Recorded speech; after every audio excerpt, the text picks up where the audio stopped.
Why do I still have this tab open? Oh, you know why you have that tab open, Mike, you fucking dirty dog. You were I saying you opened all those Lorcana packs? opened all of the Lorcana packs, and I am happy to announce that I have 0 enchanted Oh, still. what the fuck? You can't Let's be doing that to me. I mean, go. listen. I got a bunch of legendaries, but I'm still ready to go. I need to crack them. Didn't relax, Siri. Does anyone know who else has an Apple Watch? do. I have one that I don't use very often. Do you like always hit the button by like pushing your wrist back too far? No. I feel like I do it all the time, and I'll look down and Siri's like, "Sorry, I don't know what you're talking about." I'm like, "I didn't ask you anything."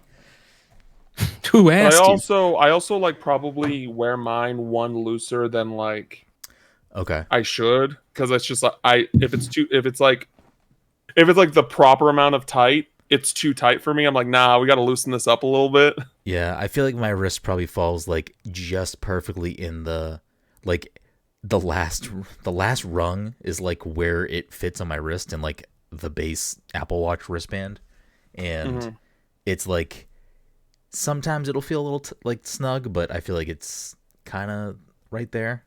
But I don't know. Anyways, welcome everyone to the Pass Control Podcast show where a couple of best friends talk about the latest in video games and nerd culture. Sometimes we have guests like tonight, and sometimes we talk about Lorcana too much. Either way, actually, I don't think we've talked about Lorcana once on the show yet. I don't think we've touched it. That'll change.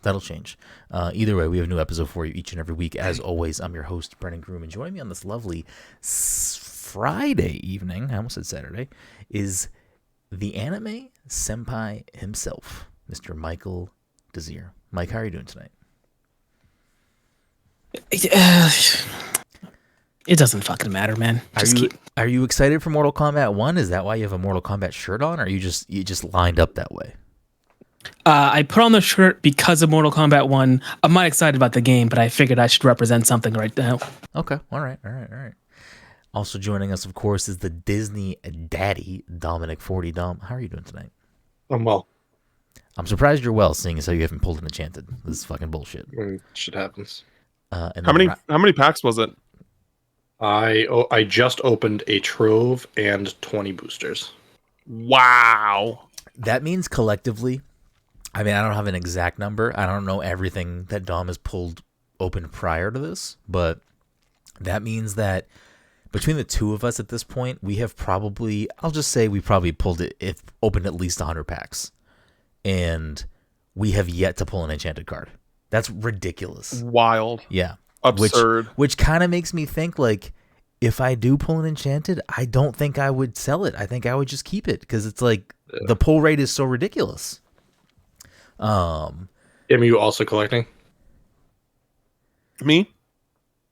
I want to, but I also want to play the game. It's a slippery slope. It is a very slippery slope.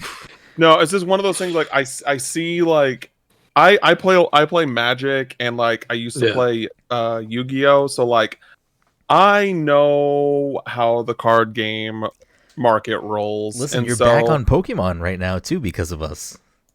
I mean, like I did like that little kind of wave, but I haven't touched any since. Okay. But like with that 151 set, I might go back. I might. That is an interesting set. The 151 set. I went out to Target today because we'd do some errands, but I was also like, oh, perfect. Because sometimes you can get lucky, because I think it comes out next week officially. But sometimes you get lucky and they get stocked at a store early. And I was hoping to run into some 151 packs. I do have an ETB, Elite Trainer box, already pre-ordered, so I'll get that when it comes in. But that set is exciting because it's like, I mean, it's just the OG 151 plus Kadabra. There's I think beyond Kadabra, I think there might be a few other like Pokemon that like haven't been very like prominent in the TCG in a while. So it'll be cool to get like, I don't know. Yeah. When the last time you pulled like a Porygon card or like a Ditto card or something, I have no idea. So Ditto probably Shining Fates. They did a whole set of Ditto cards, didn't they? Yeah, but that's right. Pokemon Go ahead. Yeah, ones. Pokemon Go had a Ditto card. But there's probably other, like a Tauros card. You know what I mean? Not that I'm like itching for a Tauros card, but it's just the Kangaskhan. I feel like I probably haven't seen a Kangaskhan in a while. I'm just talking Angela show up very much. Yeah, probably not. So there'll be some cool stuff in there. I'm a Mew and Mewtwo sicko, so I'm excited to get those. But of course, as you can hear or see if you're watching live or watching later on YouTube, you can see that we have a special guest tonight. The one and only. Like you forgot my name? No, I was gonna say filling in for Todd, but Todd was supposed to be here, so I kind of like was like not really filling in. It was gonna be a 5-man show tonight, but at last minute Todd had to back out. So joining us tonight, you may know him from being on the show a lot, or many other places across the internet. The one, the only, Cameron Hawkins. Cam, how are you doing tonight? I am doing fucking terrible, but I'm here. I got in a car crash yesterday. No one got hurt. I was stressing out. So it's just basically like 24 hours of just consistent stress where like you don't know, you know, because like it was a crash that I am liable for. I will admit that. But it was one of those things where like for the fucking next 24 hours, I'm worried if I'm going to get covered on for my insurance because I was liable. And so like that was stressful because at first it sounded like I was good and then it sounded like I wasn't. And then like, and then, you know, thankfully they said like, yo, we went up like 4 chains of command. Like it sounded like to get like yes, we are covering this. So the car's getting towed. Like literally the guy could come at any point during this podcast, where I got to give him my keys and he's going to take it to the body shop. It's drivable, but it's not safe to drive. And that's the difference. Yeah. So yeah. And, but outside of that, like, pretty good. Like outside of that one big thing, like pretty good. Like last time I was here, other things that, I mean, we could definitely talk about on the podcast if you had any questions on. I went to Nintendo Live in Seattle. Hell yeah. That was a good time. I went to PAX. PAX was good. I played some games at PAX. If anyone else wants to ask about like certain games that I played, I got my hands on Persona 3 Remake, Persona 5 Tactics. I have a preview for that up on Digital Trends right now. I played Mars After Midnight, which is Lucas Pope's Playdate game, which should be up on Digital Trends over this weekend. I played RZ, which is like that CDI inspired platformer that Limited Run is publishing, like an original game that they're publishing. What else did I play? I think it was and then I played like did you play Wonder or no? You must have played Wonder. Oh, I did play Wonder. Yeah. I played Star Ocean Second Story, which there's a demo for that game now, so like, you know, not much to say there. And then Dragon Quest Infinity Strash, which is based off the manga that came out like I think in the 90s is when that came out originally. But yeah, so all solid games, solid to great games. Yeah, Nintendo Live was cool. It was a lot of like, it was very family friend oriented. Got to see Lily, you know, friend of the show. Hell yeah. We thought like it was the first time we met each other. We're like, oh right, we were on a panel together before COVID, and it's just like in the before times. That feels like fucking eons ago at this point. Yo, it feels so long ago. And yeah, so they had like some cool booths about like, you know, some just photo opportunities with mascot characters and just like sets. Like there was a Wonder set, there was a Pikmin 4 set, there was a big Splatoon 3 booth. You know, they did like some like esports, like Nintendo esports type stuff. Mm-hmm. They had a symphony there, which was really cool. Did you stay for any of the music? I meant to ask you. I didn't. So like there was a Zelda one that happened at, I want to say like 11, and then there was a Mario one that happened at 2. And I might have stayed for the Mario one, but, and you know, I'm not saying like Zelda music is in any way bad, but I'm not a big Zelda guy. So like that just really didn't interest me. Yeah. But yeah, and then they had like they had a bunch of Pokemon stuff. They had this really, really cool setup in line when you're waiting. They basically, you know, at PAX how they have the trading card booth where like it kind of teaches you how to play and you get the pin, which was a Foy Coco pin. This, in case you were wondering. Yeah. Because last time it was Sprigatito, right? Yeah, I know, that worked out for me. That PAX yeah. Sprigatito. So that means that East will be Quaxley then. Yeah. So they basically did a setup where it was basically the same thing, but they're teaching people how to play the video game. I don't know if that was just like in a more I don't know if it was more in a competitive sense or whatever.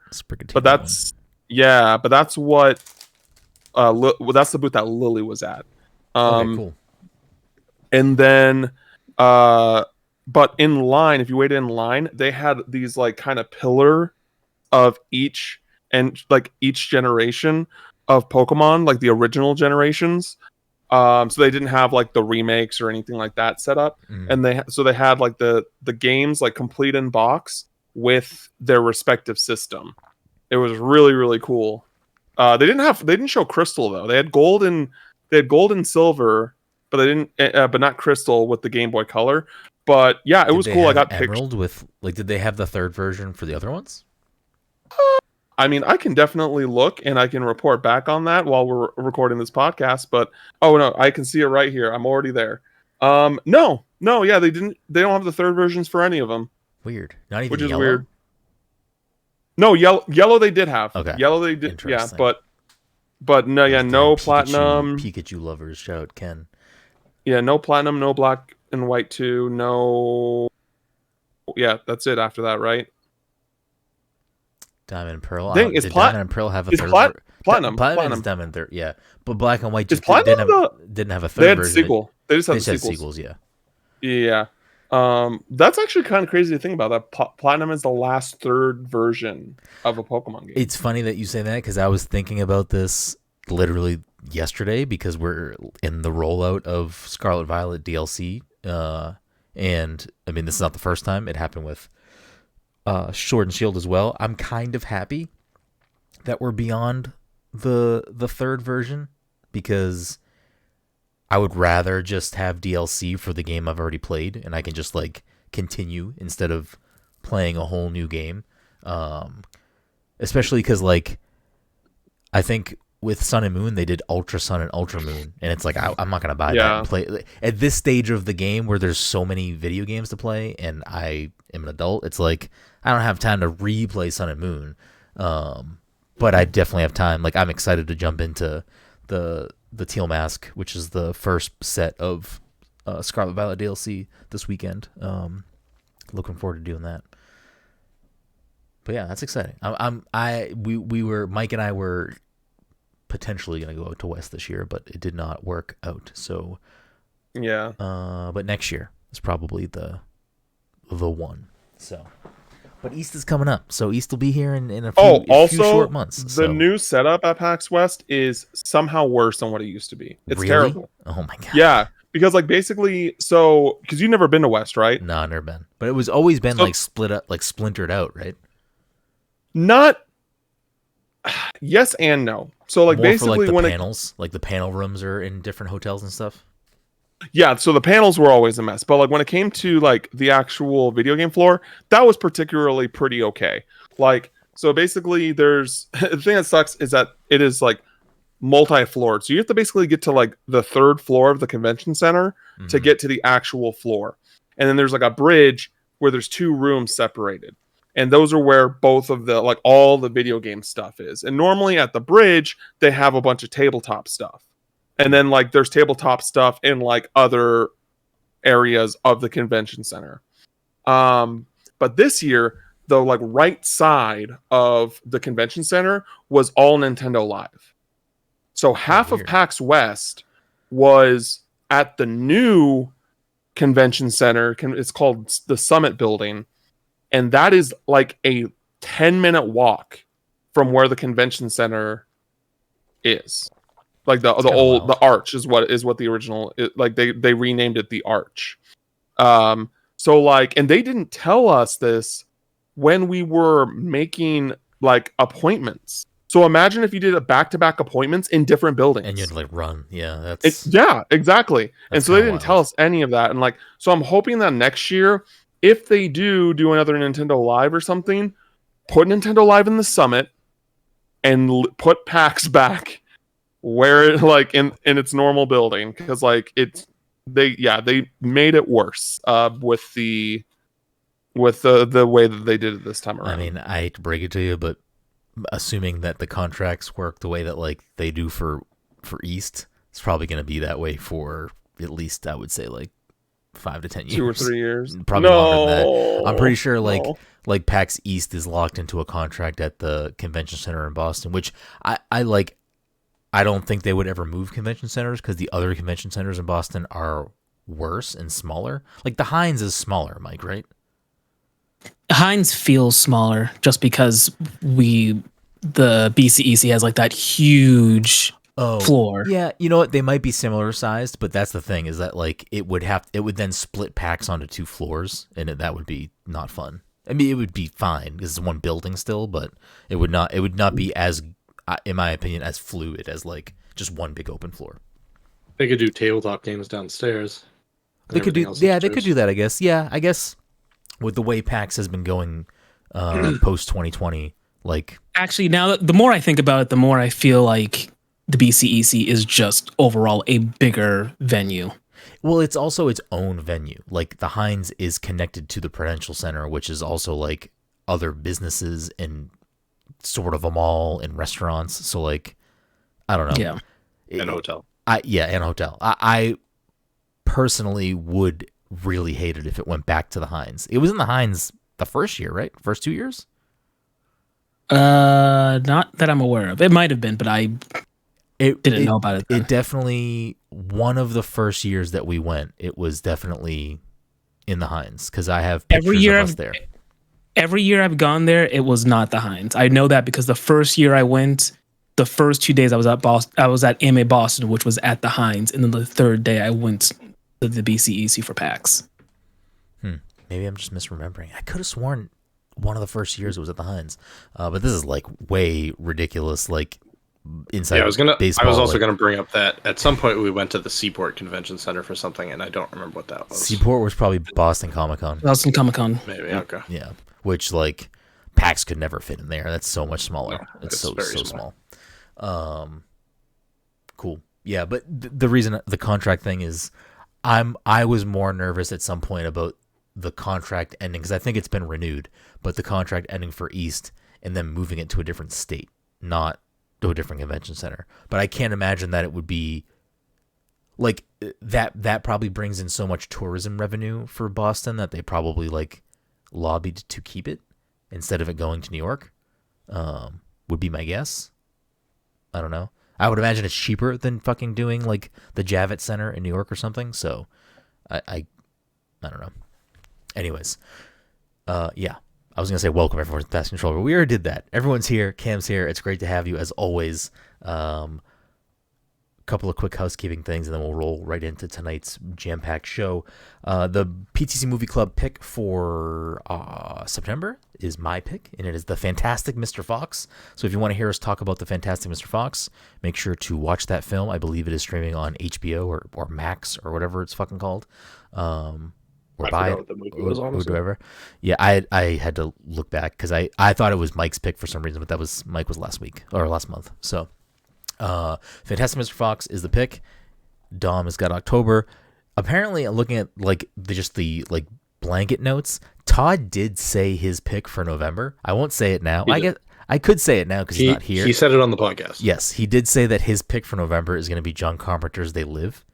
He'll change it. I don't want to bring it up until then because I'm curious if he just completely forgets that he said that, which is fine. If he changes it, it's fine. Do not hold us to the November pick right now, but the pick for this month is Fantastic Mr. Fox. So we'll talk about that. I have a little something special in store for October. Oh, can't wait. I was gonna pick Past Lives, but I didn't want to make everyone have to buy it. So I remember you telling me that. When I messaged you in Discord, it was literally, we were in the middle of the podcast and I was like picking my movie and I was like, is this streaming anywhere? I am still going to probably watch that though, this It week looks or this month. like Maybe tomorrow. it looks like I think it's coming soon. I think it's supposed to come this month to streaming services, according to Todd. No, he said it's going to be available for rent. Oh, for renting. Okay, yeah. But yeah, I do plan on watching. I was gonna pick Drive My Car. Cam, have you watched that movie? Oh, I haven't yet, but I need to. I know. I was gonna pick that, but it's fucking 3 hours, and it's like, I don't know. I personally don't want to make everyone watch it, but I'm gonna watch it. I've heard it's so good though. Like, listen, I heard if you watch it, we could do a little break off special episode about it. I mean, we can make like we can. I know it is. Trust me. It's in my queue. I mean, like we can make like Ken or something watching it. Sorry, Ken. And then we do a little. I mean, I don't episode. think they're telling. I don't think Mike and Dom are telling you no to Drive My Car. They didn't tell me no. Literally said they didn't tell me it's no. your pick. I just pick the movie. I just personally, it's like it's a 3-hour subtitled movie, and it's like. So. I mean, I don't care. Parasite was like a 2-hour 20-minute subtitled movie, and that movie ruled. It was. Oh no, I expect Drive My Car to rule. Like I personally, I expect to like that movie based on what I know about the overall plot of that film. It sounds like something of interest to me. And it sounds like you're picking Drive My Car. No, we already picked Fantastic Mr. Fox, but I did watch like the first 30 minutes of Drive My Car, but then this was like a while ago. But then I realized it was long, and we started it late in the night, so then I never went back to it. I was like, oh, I want to watch this when it's not fucking already midnight. Have you seen the Grand Budapest Hotel? Nope. Oh, dude, that is Anderson's best film. Have you seen any Wes Anderson movies? Yes, I've seen Royal Tenenbaums. Royal Tenenbaums. Yes. Yeah. Did you see the trailer for that new movie with Benedict Cumberbatch and yes, Ray Fiennes? I forget what it's called already. Something Henry Sugar. Yes. Something yeah. I saw Asteroid City earlier this year, and did you like it? Yeah, I liked it. I almost picked it because I think that's also streaming now. Because I watched his film before that. I forgot what it was called. It's about a newspaper company, the French Dispatch. Dispatch. That was fine. Like I thought that was fine. I still haven't watched it, but it was on sale on Amazon for $3, so I did buy it. Yeah, it's worth a watch, but like it's probably like I think one of his weaker films. Yeah. Isle of Dogs was also pretty good, but like I probably don't see myself watching that again. But like Grand Budapest Hotel, like Fantastic Mr. Fox is also fantastic. Yeah, so. But yeah, you like Grand Budapest Hotel. You definitely got to watch. That is hilarious. I'll watch it at some point. Grand Budapest, that year. Mm-hmm. That year was like 2023 in video games. Like there were so many good movies that came out in 2014 that like any other year, like any of the Best Picture noms would have easily won Best Picture if it wasn't 2014. Like if they all didn't come out the same year, and Grand Budapest Hotel was one of them. Like it was one of those. Yeah, it was one of those things where like, man, this is so great, but you came out the same year as like Birdman and like is 2014 Whiplash. Is 2014 going to be our next 2016 where we pick like a bunch of movies from 2014? I mean, there's a lot of great movies that came out in 2014. Yeah. Like some really high quality. I like Birdman a lot. Birdman's really fucking cool. Yeah, like for the cinematography alone, Birdman is like worth a watch. Yeah, Nightcrawler, Whiplash. It's propaganda-y, but American Sniper. I really enjoyed American Sniper. Was that the one with the fake baby? I don't know. There was a Bradley Cooper. Wasn't there like a scene where someone was holding a it was supposed to be a real baby in the scene. Like that's The Hangover in the 3. film. It was very clearly like someone holding a toy baby. I think I don't know. Movie. That's The Hangover 2. Gone Girl. Gone Girl is phenomenal. Like Gone Girl, Fury, The Imitation Game with Benedict Cumberbatch, like incredible. And even on the like more like blockbuster side, Kingsman, the first Kingsman movie, really really great. I feel like Mike loves the Kingsman movie. First one was good. This is just in general, like Ex Machina, Dawn of the Planet of the Apes. We did Ex Machina for a movie club. I like that movie. There were some parts that were like too much for me, but I like that movie a lot. Oscar Isaac, when he's what does he say when he's drunk and dancing? What does he fucking say? He's like, we're gonna cut this fucking dance floor or something like that. Yeah, so good. Yeah, like Edge of Tomorrow, Neighbors, Interstellar. oh, Foxcatcher, so good. Yeah, look, Interstellar's a great movie. Like I don't want to discount Interstellar. Like like from a cinematic standpoint, I think the last third of that movie is rough. I don't. It's very rushed, and I don't really like the twist at the end. I think it's very like for a movie that's very like kind of hard sci-fi throughout the entire movie, and it's like we're gonna make this like fantasy kind of like plot twist at the end. I'm like, nah, I'm not about this. So, but it's still like, I mean, Interstellar's still a good movie, and it's probably Hans Zimmer's best score ever. One of. I don't know. He's got so many good ones. Yeah, but no, 2014 is an insane year, just insanely good. All right, I'll 22 Jump Street. 22 Jump Street also came out in 2014. God dang. And The Winter Soldier. Guardians of the Galaxy. Oh wow, Winter Soldier and Guardians 1 was the same year. Holy shit. Yeah, dude. MCU was at its peak right there. Also, or at least like one of the peaks. It's worth noting, even though I think it's like overrated, The Theory of Everything, which is like the Stephen Hawking movie. I thought it was fine, but that actor won the Oscar. Yeah, he beat Michael Keaton when everyone was like Michael Keaton like should like have all, it's just like not even a discussion. And then Eddie Redmayne won, and everyone was furious. Yeah, everyone was furious. Anyway, Imitation Game was the Alan Turing movie, right? Yes, the Alan Turing movie. Yeah. I need to rewatch all of that at the same time because I definitely watched it in pieces. I'll add Grand Budapest to my. I mean, Jen will have. Jen might have. She's probably seen it, but she'd probably have no problem watching that. We have like a kind of unspoken rule. It's not really a rule. Like anyone can pick outside of these bounds, but at least me personally, I usually don't pick a movie. Like the way that I'm picking movies is it's gonna be a movie that I have not seen because that's like part of it is I want to watch a movie that I haven't seen. But I also go around like Todd has seen so many movies, so like Todd will be like, yeah, I saw it, but I saw it when it came out, so I'll watch it again. So Todd is kind of like the lesser of the if Todd has seen it, but like if Todd and Dom have seen it, then it's like I don't want to pick it because it's like whatever. We've two of us have seen it. I don't want to do that. So the only exception to that rule for me personally was I picked The Big Sick because I wanted the three of them to watch it because they haven't seen it, and I love that movie for obvious reasons. I mean, but yeah, I think that's a very important movie, and like I can definitely understand why you like that movie hit you hard. Yeah, for sure, exactly. So, but I love that movie. I think Kumail's is great in that film. I mean, I think everyone's great in that film, but I think Kumail's just like a good actor in general. And you know that they're like actual partners, right? Not the actress, but yes, that is the story of his wife. Yeah. But yeah, so the full circle tangent that I'll pull back in. So we watch Only Murders in the Building, which Cam, you watched this current season yet or no? Not the current season. It's pretty good.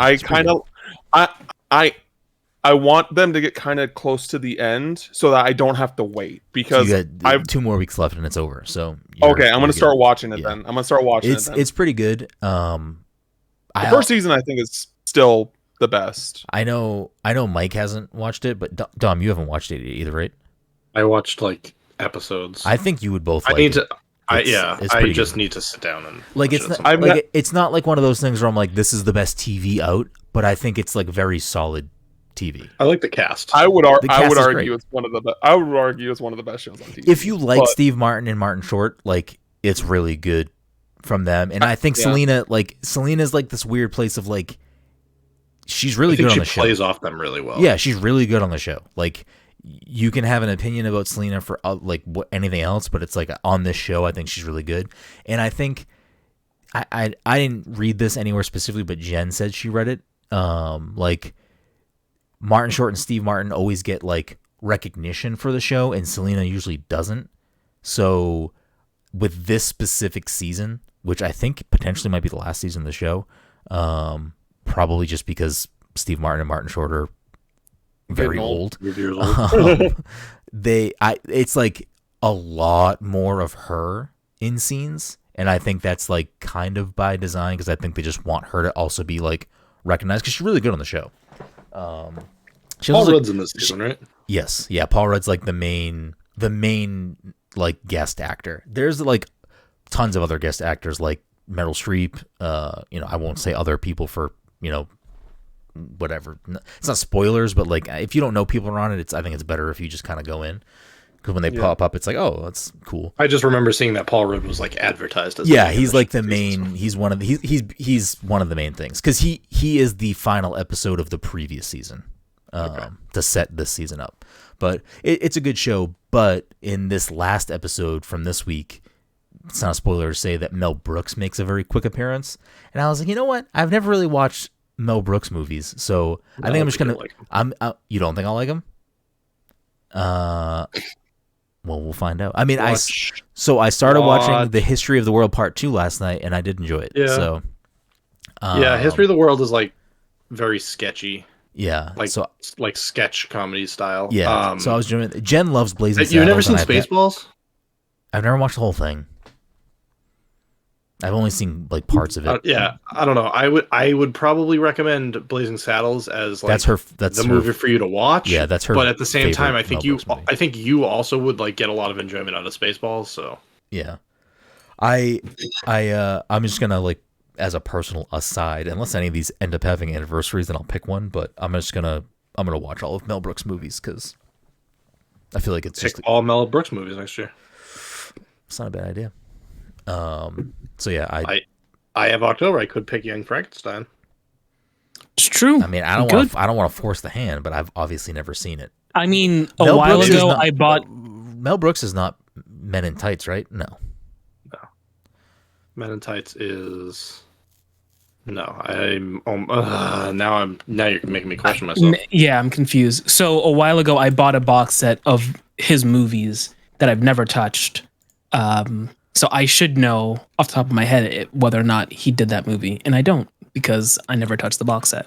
IMDb known for Spaceballs. So I've seen that movie. I had a feeling it was Mel Brooks' movie. Oh, sorry, Men in Tights. Men in Tights. Oh, okay. Men in Tights is Mel Brooks. Yes. Okay, yeah. I like Men in Tights. It's a good movie. It's a classic. Anyways, wow. What a fucking intro. Half the episode is done. Great. So yeah, other quick housekeeping things. I don't know. My review for Gunbrella is up, which we'll talk about in a moment. So check that out. And I don't know. This episode is sponsored by Goodnight Fatty. You know him. You love him. You don't know him. Go check him out. GoodnightFatty.com, at Goodnight Fatty on social media. Fantastic people, fantastic business, and delicious treats. If you are aware or unaware of what they are, check them out. You will not be disappointed. Okay.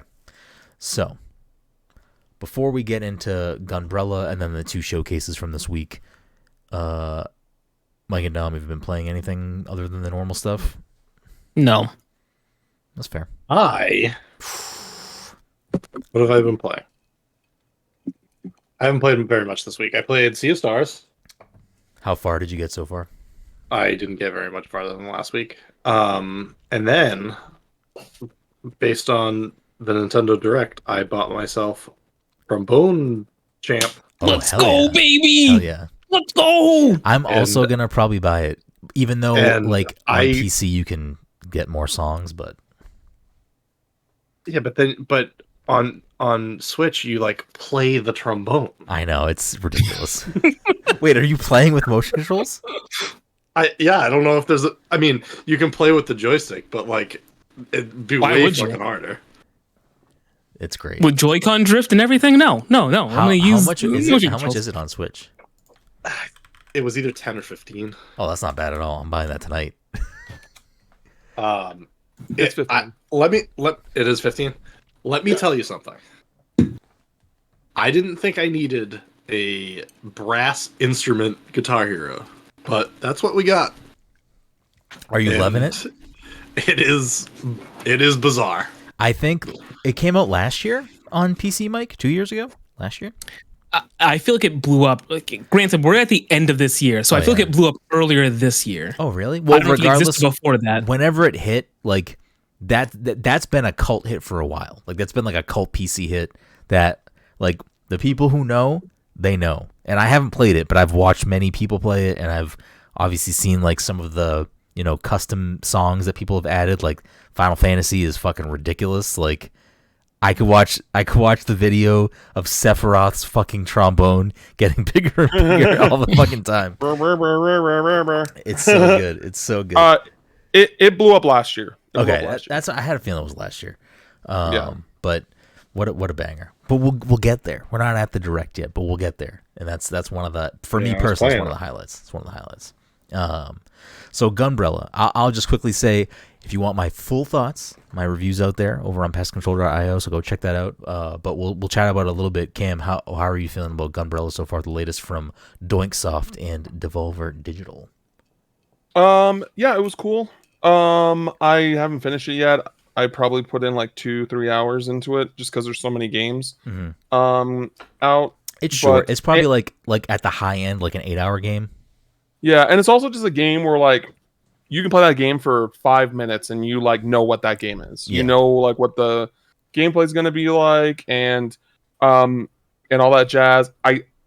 We had this huge discussion about it in the Discord, but I think that the control scheme is a little bizarre. I still think that way. Like, really? I like it. It works for me. No, I don't like it. Well, did you jump using Y or did you jump using trigger? I jumped using Y. I used the gun and umbrella with triggers. Oh, okay. No, that's why I meant to ask. You shot with the trigger. I think not so. With now I'm trying to remember. See, I'm pretty sure I shot with the triggers. Because yeah, you could shoot with X or you could shoot with trigger. And because the right bumper is the button to use the umbrella, yeah, I thought it felt. I definitely used umbrella with trigger. Like trigger was umbrella for me for sure. I'm pretty sure I shot with other trigger. And see, I did it with X, and I thought that was weird. And then I did it with trigger, and I thought it was worse. So I just wasn't. Yeah, just was not down for that. Oh, it worked real well for me. I felt like I was just like once it clicked, I was just like zipping around, like doing crazy umbrella maneuvers. Yeah, it was cool. I like how the kind of the side quests are interwoven into the main path. Like, yeah, that you just kind of naturally finish the side stuff while you're playing the main stuff. There's a few things that are very optional, like that you don't have to do, but like, yeah, I mean, it's a short game. I mean, it's like you said, like it's kind of interwoven. It's pretty streamlined. You were gonna say that? No, that's really it. It's like if you want a fun like kind of action platformer, Gunbrella's cool. It has like that cool film grain aesthetic. Yeah. It's cool. It's solid. Yeah. We don't normally give scores to our reviews, which I actually with Gunbrella I'm like, let's test it out. I might start scoring stuff when I write things for it. So I did give Gunbrella an 8 out of 10 because I feel like I think that's solid. I think for what the game is, like for what this game is trying to be, I think it does that very well. Like I have some minor complaints with it, nothing super major.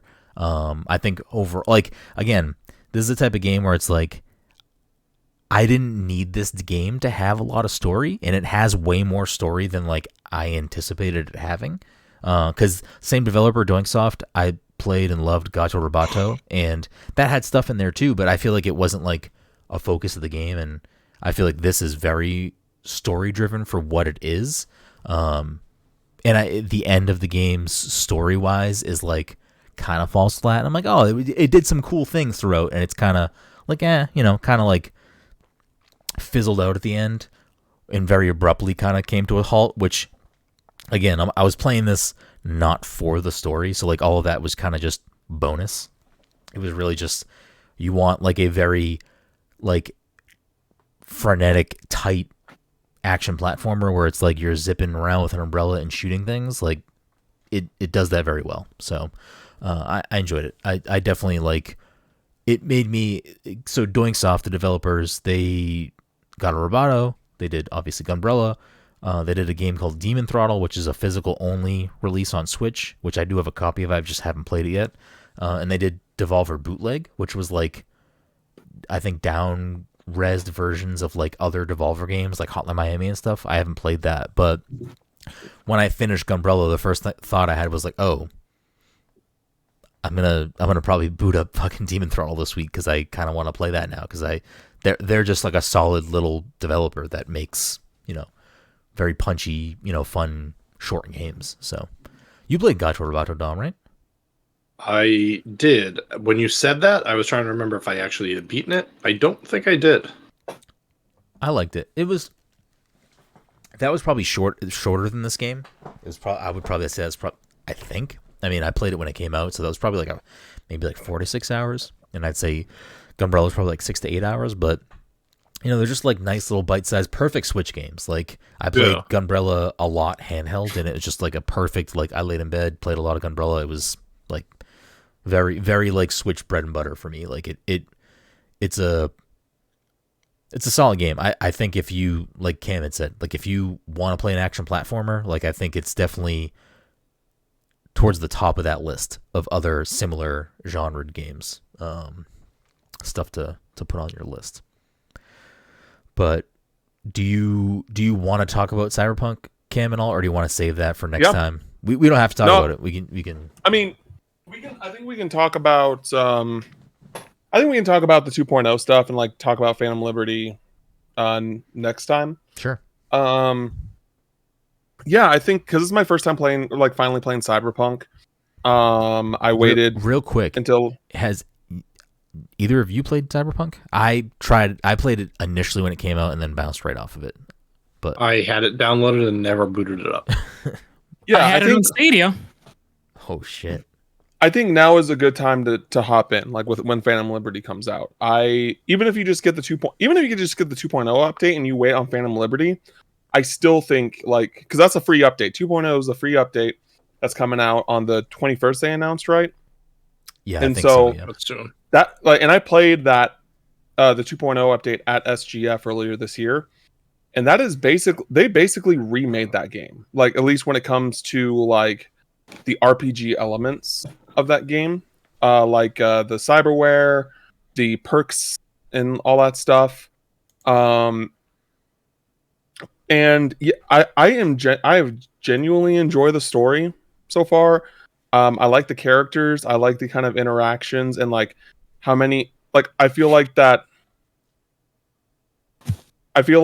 you run into all these characters and they all feel like part of the main path, but like they're kind of just their own things that you can choose to, to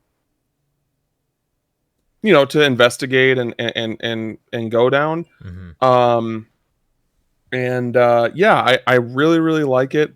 I honestly do want to play more. Like the map is huge. Like Night City is huge, and it still has a little bit of performance issues, but like there was only one time I experienced an issue where I was just like, I need to shut this game down and reboot it up, and it just kind of like took some time. It was just kind of like freaking out a little bit, but like I think it's in a much better like night and day place as it was before.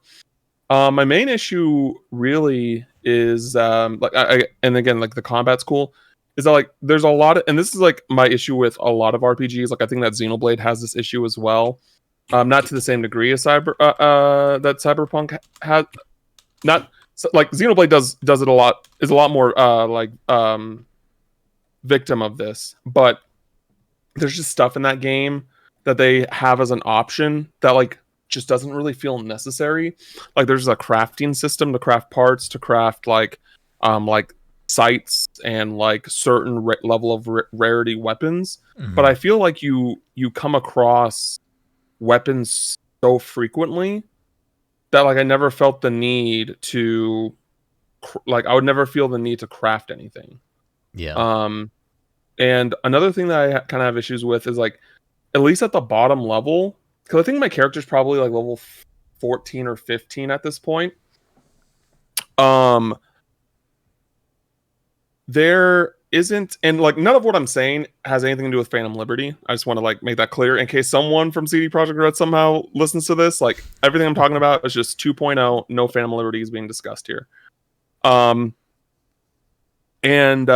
you say that as the B-roll below you on the video is the Phantom Liberty stuff. Oh, well, the perks. I don't think that they're really that great, but I haven't really gotten farther into the tree. Like, I've been saving my skill points for my attributes, right? Because there's like 6 different attributes, if I remember correctly. No, there's 5. There's like body, which is like your strength, reflexes, which is like your dexterity, tech ability, which is like hacking doors open, accessing things, that type of thing. Intelligence, which is kind of like there are certain panels that you can like jack into to like do a little like mini game to deal money, and quick hacks, which is like an ability that you can do with depending on how much RAM you have. And that's all based on your cyberware. Mm-hmm. And it's and I just don't feel like the need, at least right now where I'm at in the game, to use my points outside of like when there's like a conversation happening. It's like, oh, you need this much of this stat to be able to say this. Because like I've been going, I feel like this is like the first RPG where I'm really trying to get into the role playing aspect of it, and not just because there's really no right or wrong answer. It's not like Mass Effect, right, where like the top answer is always kind of like the good answer, and then the bottom answer is always kind of like the renegade answer. It's just kind of what you want your character to say, and what you want your like what kind of story, and what your character does. Because like you have 3 different origins you can choose from. You can choose Nomad, where you're basically an outskirter from the city, a street kid who grew up on the streets of Night City, or a corpo, someone who's like basically working at like a very prestigious business company in the city. And so like depending on what your origin is, the prologue of the game is going to be different for you. And like there are certain things that you can say based off your origin. So I chose corpo, and basically my character, like my background, the background that I kind of set up was like, or just had in mind, is that this guy that basically like worked his way to the top or near the top, and then like stuff happens. I don't want to like get into spoilers. And I just feel like that with the perk system, I would rather just kind of use those, or with the skill points specifically, I would like to use those to be able to say like something more interesting and like specialized than worrying about like the perks and how they play into combat. Because like depending on how many skill points you put into thing, you'll like unlock a new level when it comes to your perks. And I wasn't really worried about that, because like really all of the bottom level for each stat are kind of like garbage. And like so I'm sure it gets better over time, but like that's just not how I'm playing the game.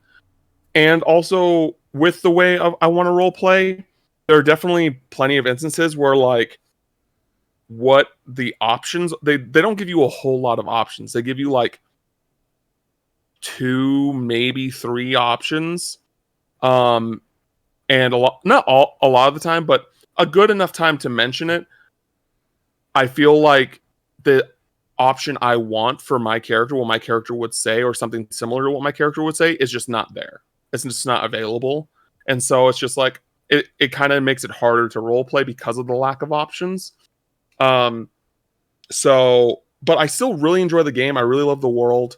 I like the characters a lot, and I'm really interested in seeing how the story is going to go. The last, I don't know if it's the last mission of the prologue, but there's a mission in the prologue that is legitimately incredible. Like it is really good, and it very much kind of like plants the seed of what the main story of this game is, and I'm very curious to see like how everything turns out. So, and yeah, I'm looking forward to how Phantom Liberty comes out, because Phantom Liberty is not like a post game expansion.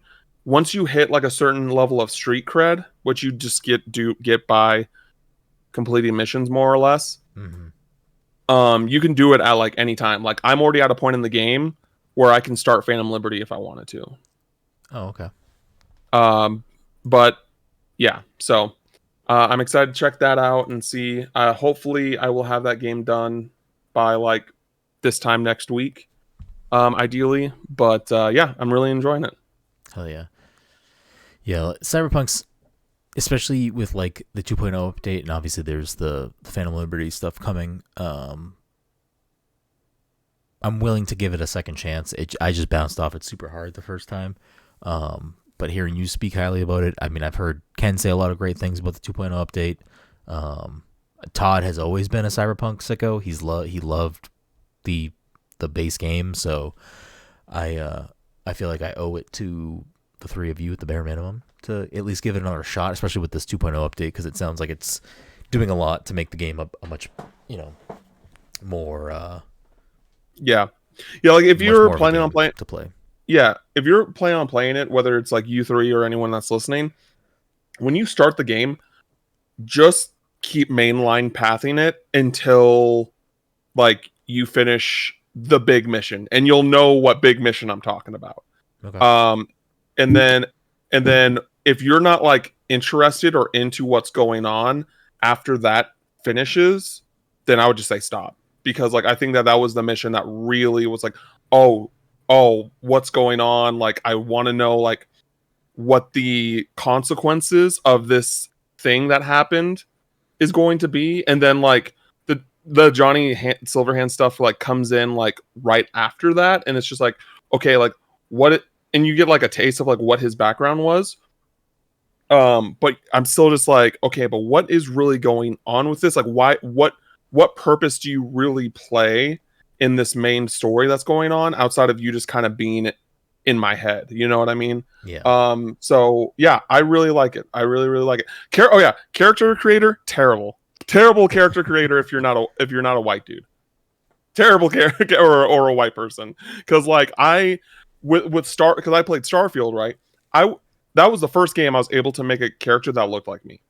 And so and I fundamentally just hate character creators. And so I was able to create my character in Starfield in like 15 to 20 minutes maybe.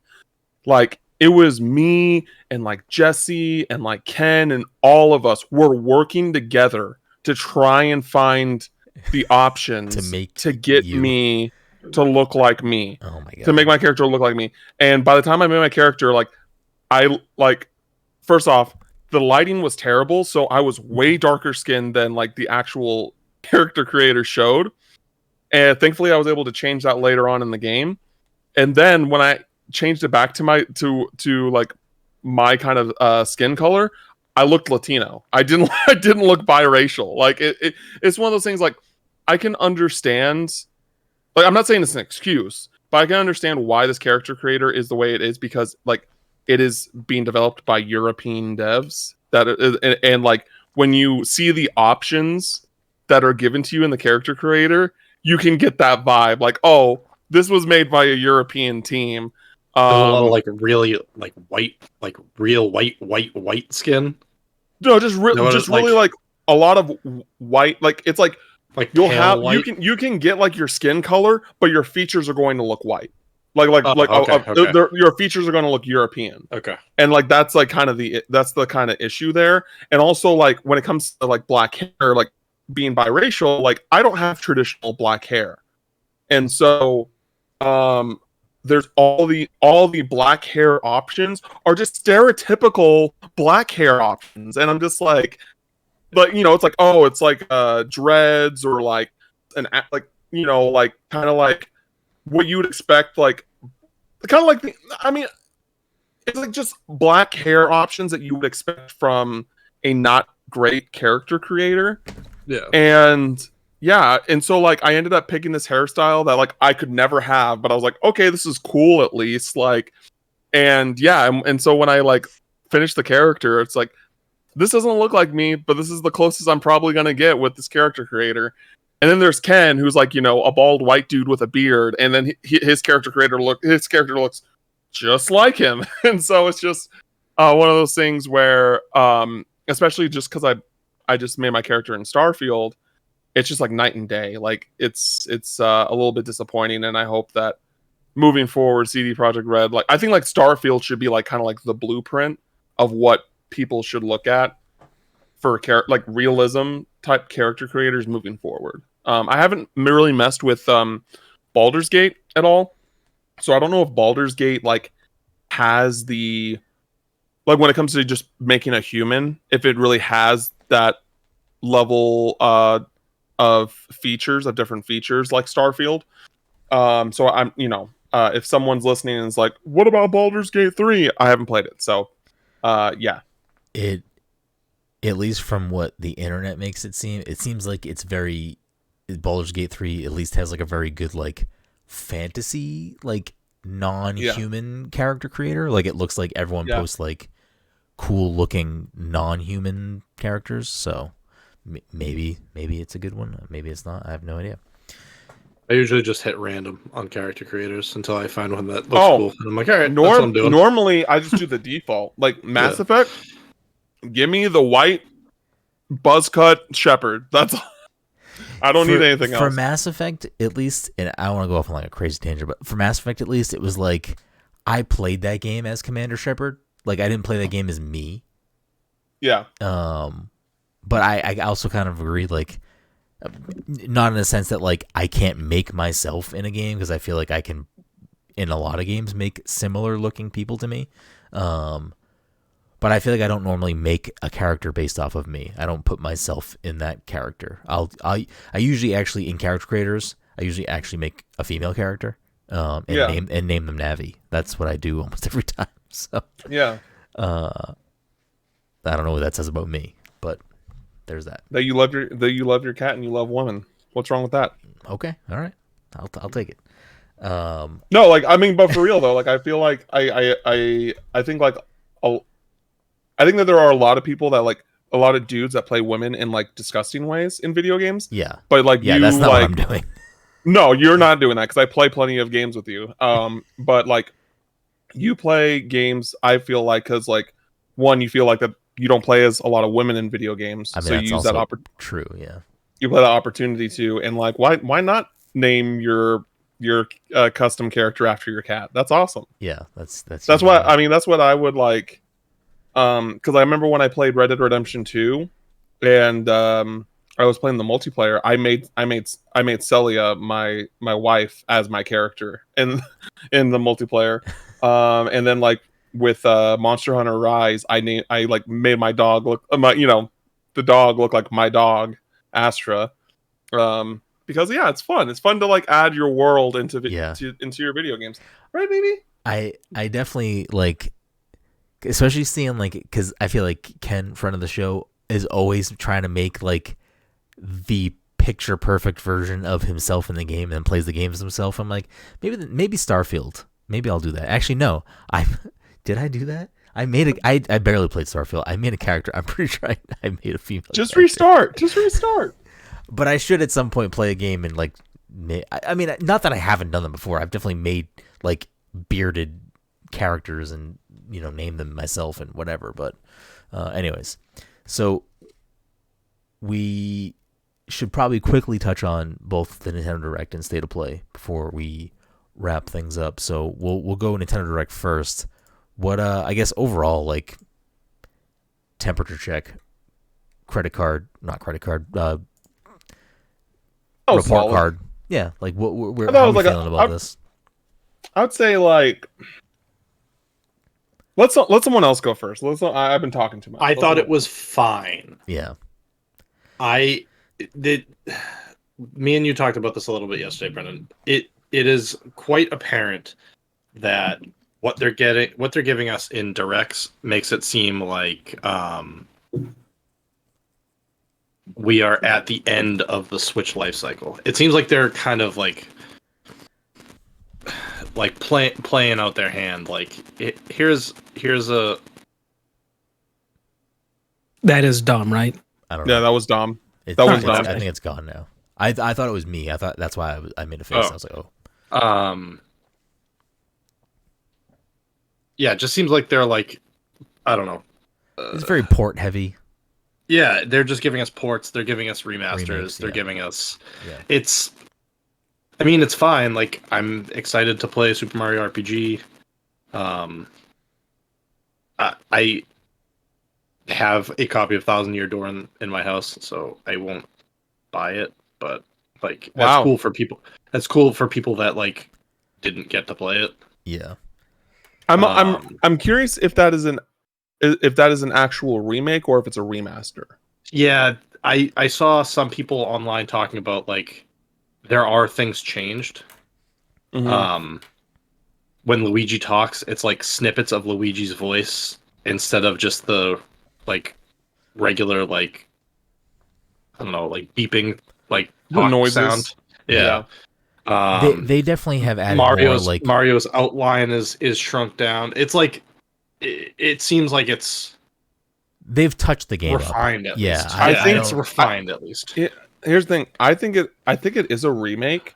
But like kind of like what you would like a Last of Us Part 1 type remake, because there was an ongoing rumor for a while. I'd probably say about like close to 2 years now that there was a Paper Mario being remade. The rumor was the first Paper Mario. But and I honestly, controversial opinion, I kind of wish it was the first one.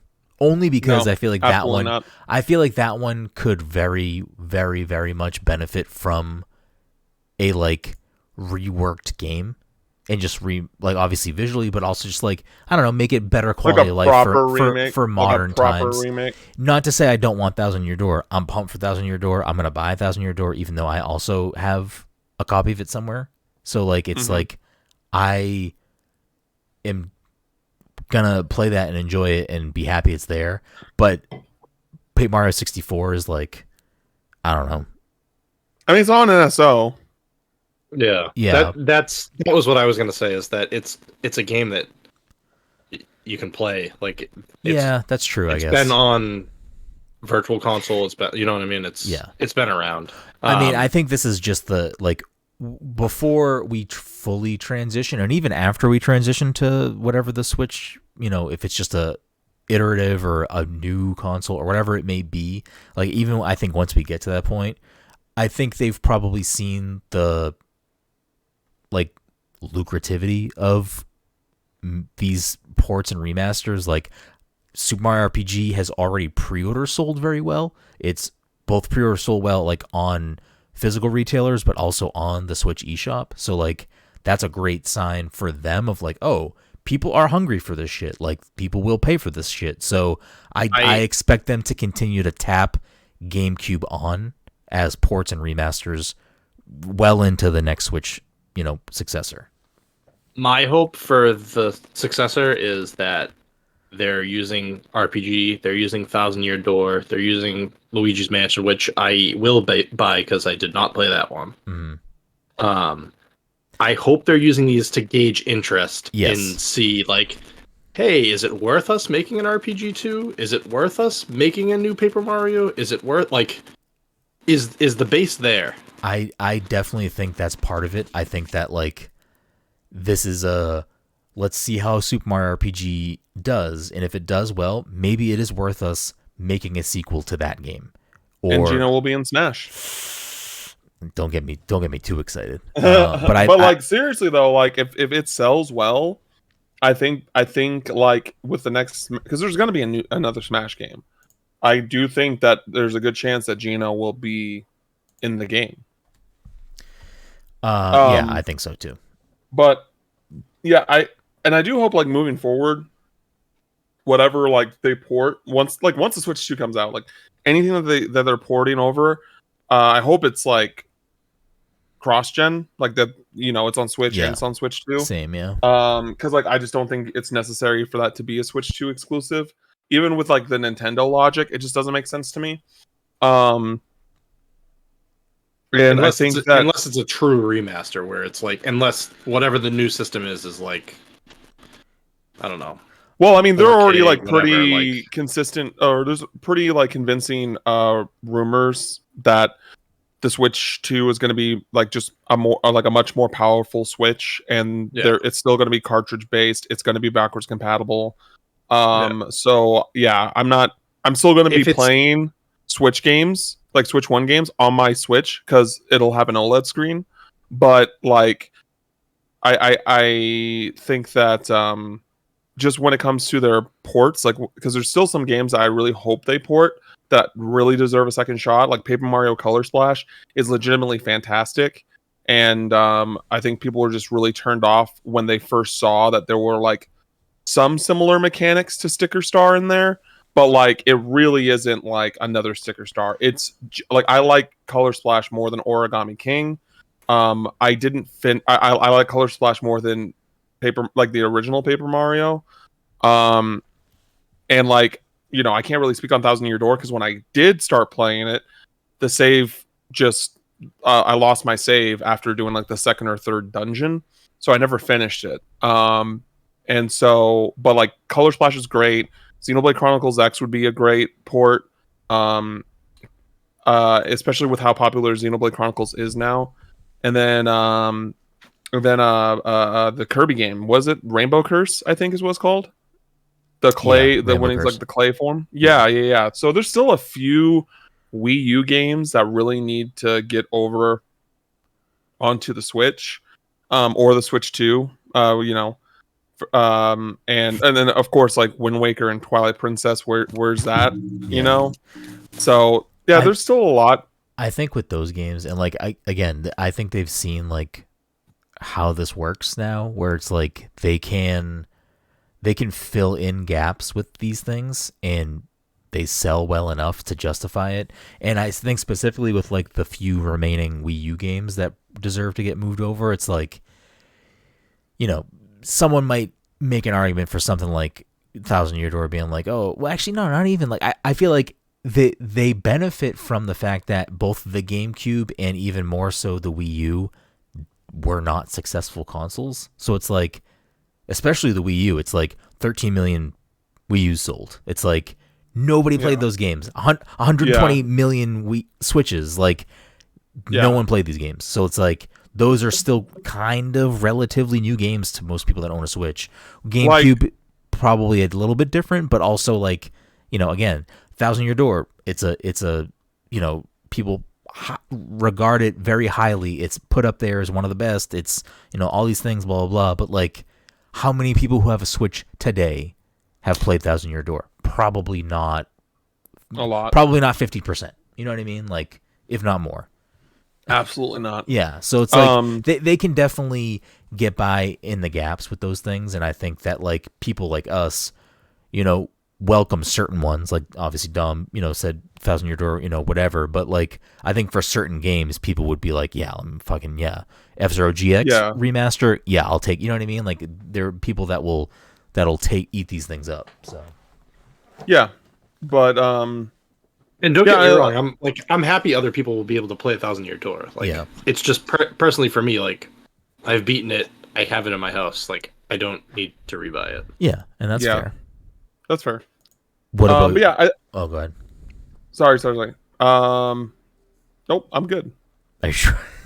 I was just gonna kind of move forward and talk about other stuff. Yeah, like if anything else from this direct worth mentioning for anybody. I mean, Sora Amiibo, baby! It finally happened. That was your big thing. I've been keeping an eye on Wario 64 and other various places. I still haven't seen it go up anywhere. I need to make sure that that's a pre-order. I still need to, and also like the Noah and Mio Amiibos. Really happy about that. Let's talk though about this $40 price point. What's up with that? $20 for fucking Ganondorf.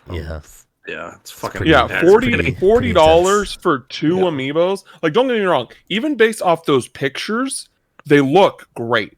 Like they look like they're like the design of them, the paint on them, like all that stuff.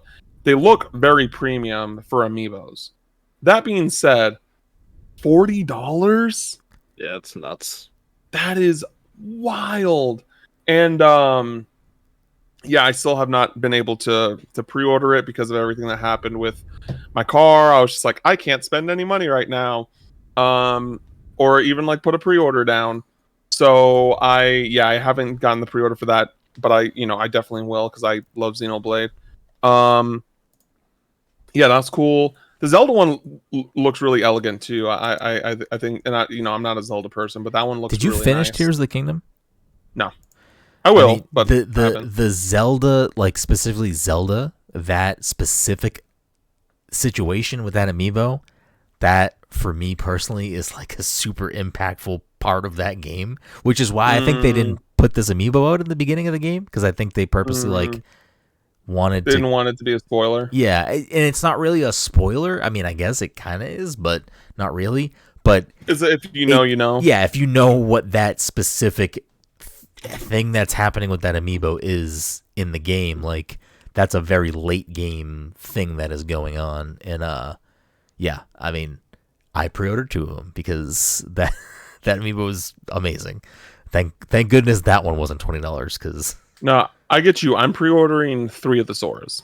I'm pre-ordering 3. I mean, listen, the Sora one, I could see having a big upfront print. I don't trust it to, but I could see them printing a lot of that upfront.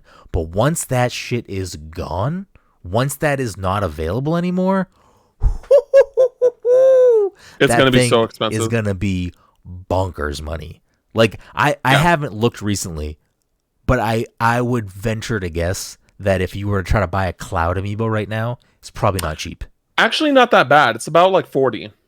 Which is still 40, 45. I mean, like, it's still a lot for 40 off of 13. Like here's the thing. I have seen, like, as someone who like collected the Fire Emblem amiibos, like when those are like when we were in that back like like before the Switch, where we had like that mentality that like amiibos were never getting reprinted. Mm-hmm.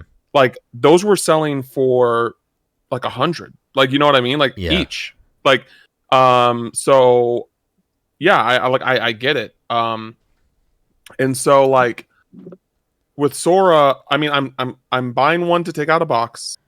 I'm buying a second for my collection, and I'm buying a third just in case. Like I'm not messing around. I'm not messing around with the Sora. I mean, amiibo. that's a special one for you. That's like yeah, it is.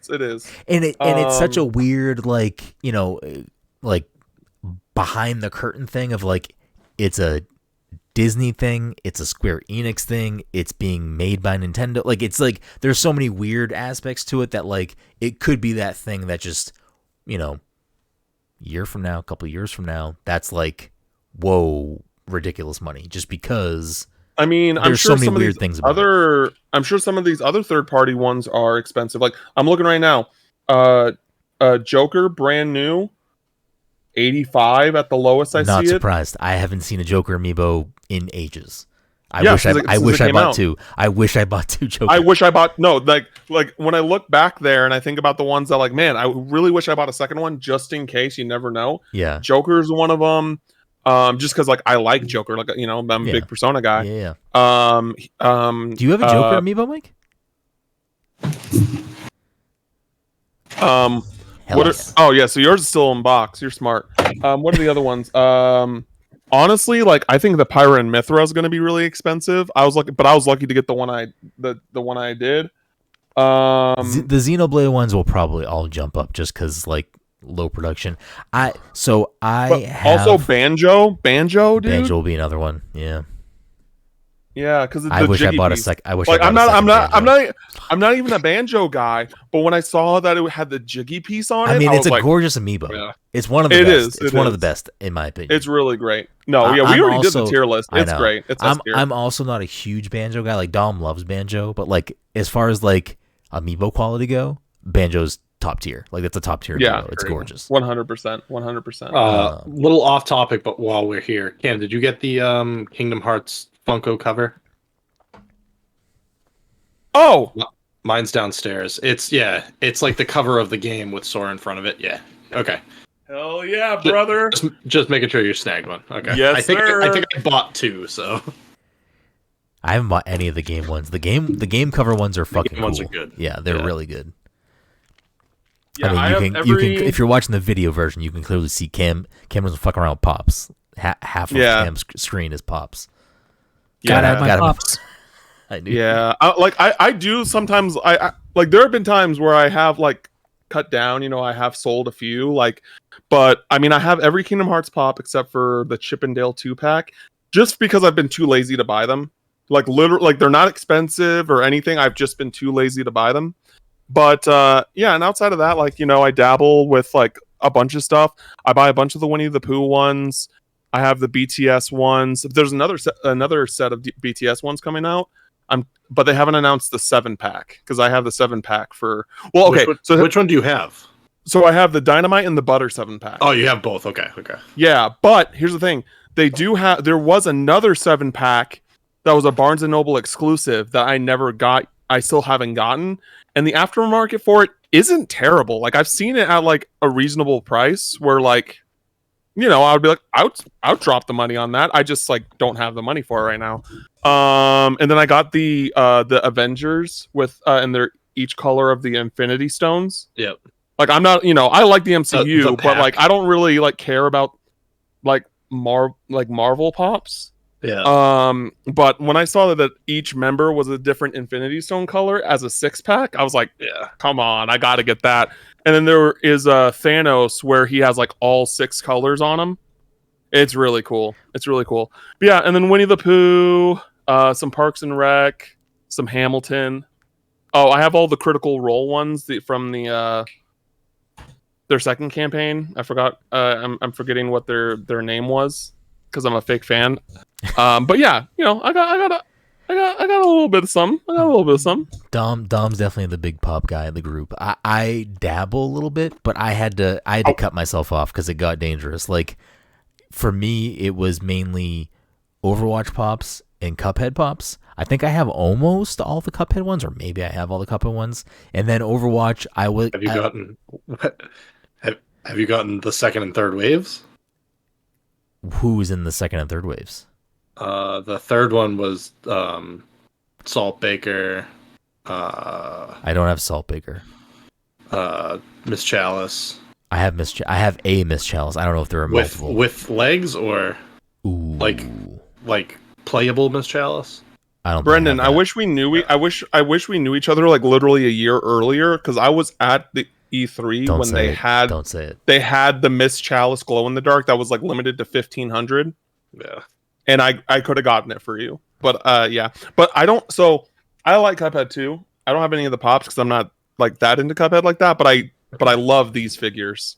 I love these figures. Yeah, those are good ones too. I have those as well. The best Cuphead pop, in my opinion, I think it was a Hot Topic exclusive. It's like Cuphead, like I forget what it's called. I think it's Cuphead in Hell, and he's like melting like fire face. Really? You definitely have it, Dom. Yeah. I forget what it's called. It's a Hot Topic exclusive. Fucking incredible pop. Overwatch, I was like kind of starting to like get them all, and then I was like, no. Like immediately bumped it down to like I'll get the Reinhardt variants and I'll get the fucking Mercy ones and Pharah, and then I had to immediately be like, no, I'm done. I can't keep doing this. It's gonna be bad. Yeah, there's Overwatch 2 versions of the so now. I do have at least the Overwatch 2 Genji. I don't know if I have more. So the only Funko set that I want to get that I haven't yet is the Persona 5 set. I have Morgana. I know you have more. Yeah, you have Morgana. I want the whole set. But those are all so expensive now. They're all so expensive. And then on top of that, Morgana, you got a little Morgana right there. And then but there are other like series that I would love to like get the full collection on, but I just know I'm playing with fire. Like I would love to get all the Avatar pops, Avatar Last Airbender, but there's so many of them. And then speaking of so many, wave of those too. I love how you have to clarify because you don't want people to think that you're a fucking Avatar, fucking James Cameron sicko. Yeah, no, absolutely not. And then I also want to get. I would, but I'm just not going to do it. All the Naruto pops, but there's so many Naruto pops. Yeah, I can imagine Probably any shonen being a terrible. It's trip really to go just down. Naruto and One Piece. Dragon Ball Z. One Piece doesn't have a No. bunch. They've gotta. One I mean, Piece like, not just not started the, coming out with pops. Yeah, yeah, like not the last year or same, year before. not the same level as Naruto or Dragon Ball. Like, it's crazy. I sent Mike today they're doing a wave of One Piece ones where it's like their wanted poster with them in front of it, and they just announced Monkey D. Luffy's. Oh, one other. That, So Huh? actually, one other. Yeah, that wave is cool. One other thing I want to do. It's not like the full set because I don't need that. Like, it's not what I really want.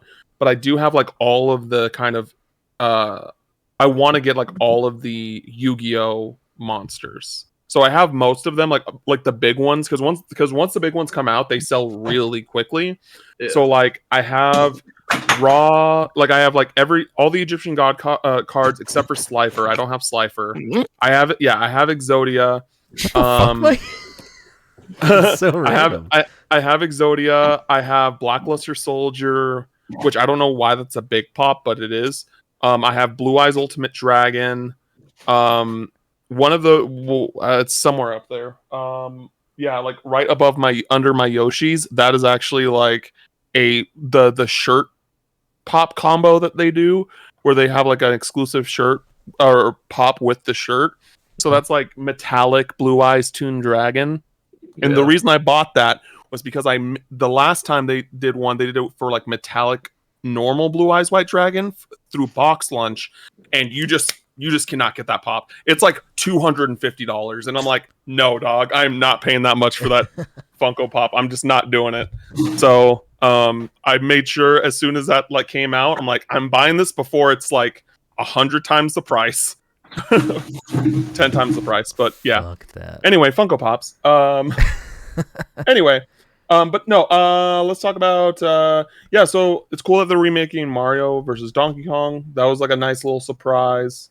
Another code recollection. This was literally like the Lucas Direct. Like Lucas was in.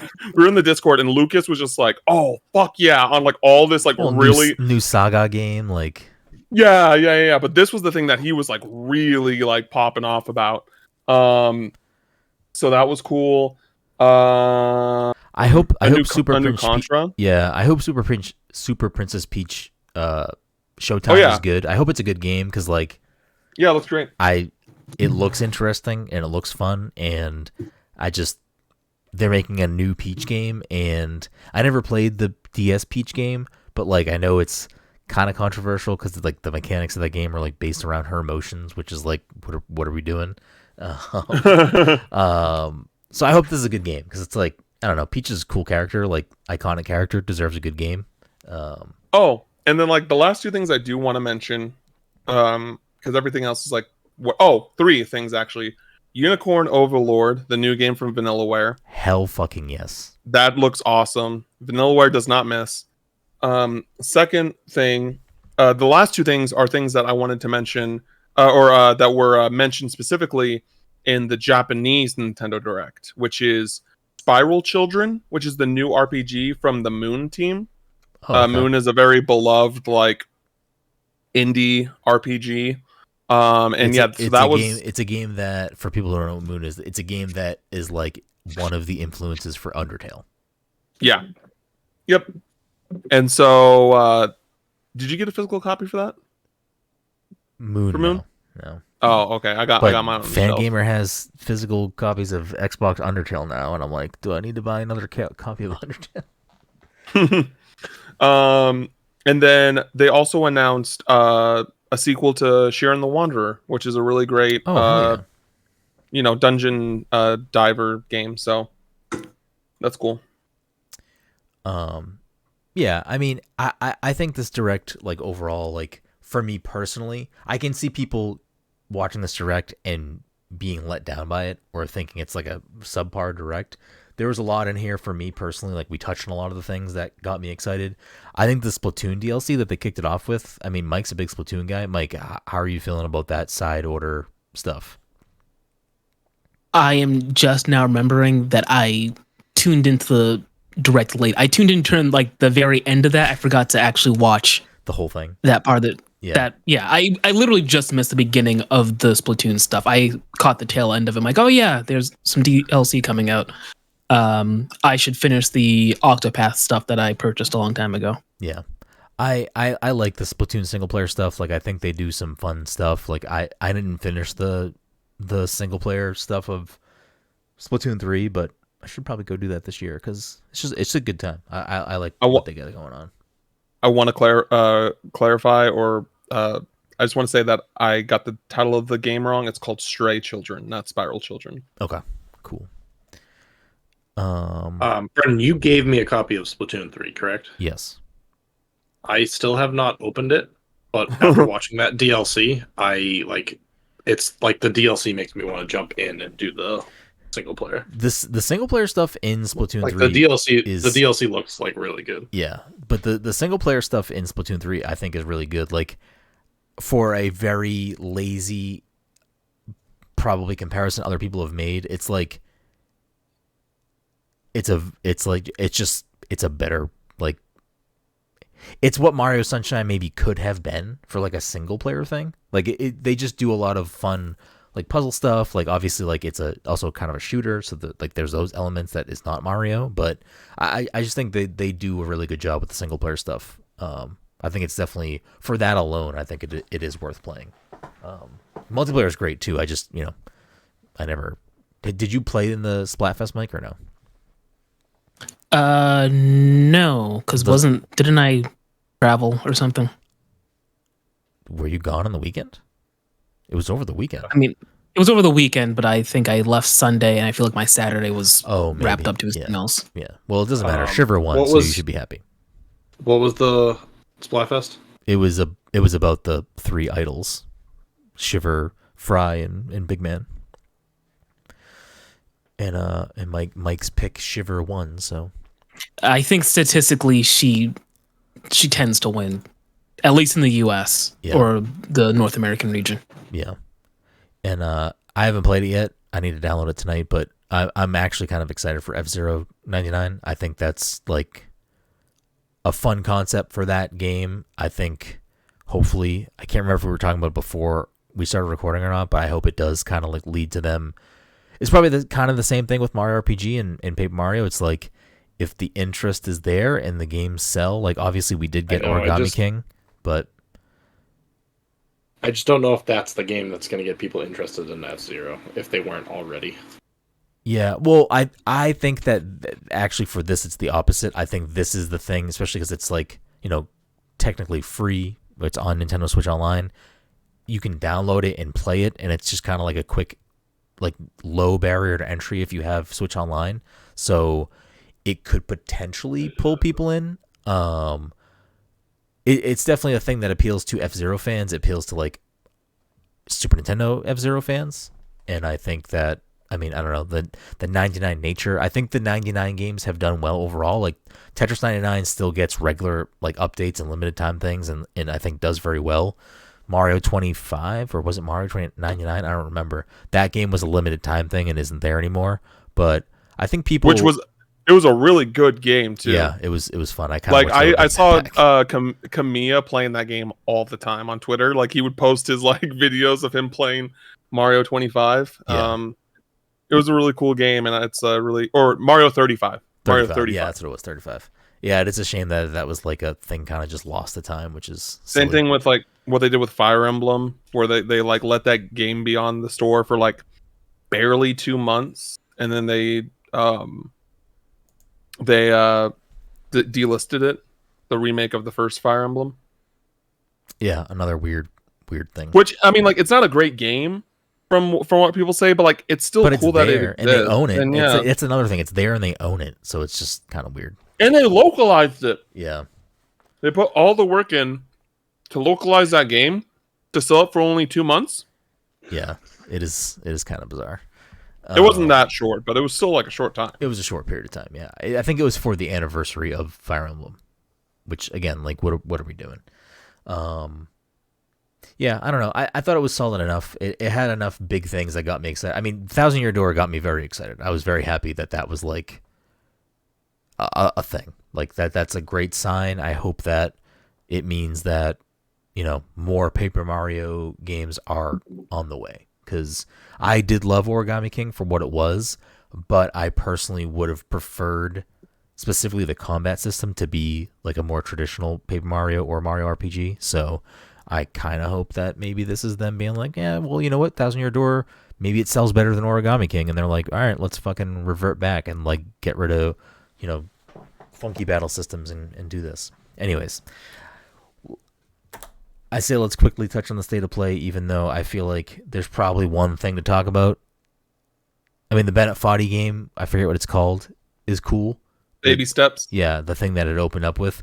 I was like very confused when that played, and then like the dialogue and the cutscenes, I was like, this is a very interesting game for them to open up with, but it made sense, and it was Bennett Foddy game.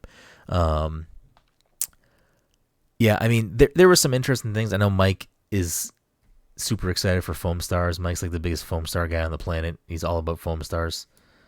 Yeah, that's why I didn't really care about watching the Splatoon DLC. I'm like, I'm gonna get Foam Stars real soon.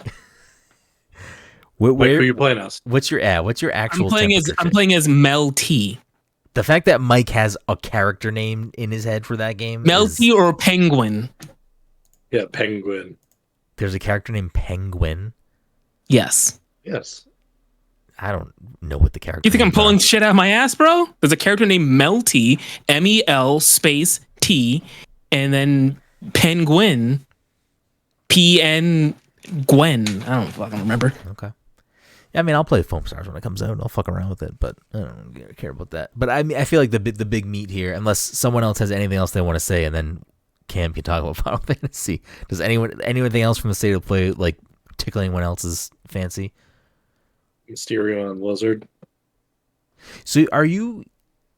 Because I'm in the boat of this point. I feel like we've seen too much Spider-Man 2. I don't need to see more of that game. Are you like happy to see more of that game on a little drip feed, or? I mean, I'm at the point that I just would rather play it. But, yeah. I mean, it's cool to see that it's going to be like Mysterio as side missions. Yeah. Yeah, I mean, it's definitely cool to see like that. This most recent little look at the game definitely makes it seem like there's a lot more going on in that world. Yeah. I'll be honest, I sort of spaced out. I spaced out during that part of the State of Play 2. Is Mysterio doing the Riddler thing where he leaves trophies around, you have to go find them, or is it a whole unclear other thing? Oh no, Mysterio. He's probably doing like the Scarecrow or Ra's al Ghul thing where you end up in like a different space. Okay, all right. I sold myself on the game. Did you play the first Spider-Man? I did not get it very far. Okay. Once Mike got to the stealth missions, he was out. I think I had to fight. You fight Kingpin early on in that game, right? The very beginning of that game. Did I get further than that? Oh, you know what? I think I might have stopped the first time you had to play as Mary Jane. Yeah, maybe. Stealth missions. Fucking, what are we doing? I honestly don't know. Yeah, I mean, I don't know. I told Dom off the podcast, and now I guess I'm gonna put myself on the clock here, that I was gonna finish Spider-Man PS4 and then play Miles before Spider-Man 2 comes out. I don't hold me to that, but that is the plan currently, is for me to do that before Spider-Man 2 comes out. I mean, if you just mainline Miles, you'll get through it fast. I haven't finished Spider-Man PS4. Where are you in that game? It's right after the second Miles stealth mission. Is that like when everything goes down at City Hall or whatever? Yes, something like that, yeah. Oh, okay. You're fine. I think you could do it. Yeah, I mean, if I install on my PS5, I will do it. It's just a matter of like, do I want to sit down and do this yet? I still have so many other things from this year I need to get to and finish. Like I really need to finish Star Wars. I really need to finish Final Fantasy 16, and then if I have the time, I should probably finish Diablo 4. But Star Wars and Final Fantasy 16 are on my need to be done before the year is over. I need to like have those games in the bank.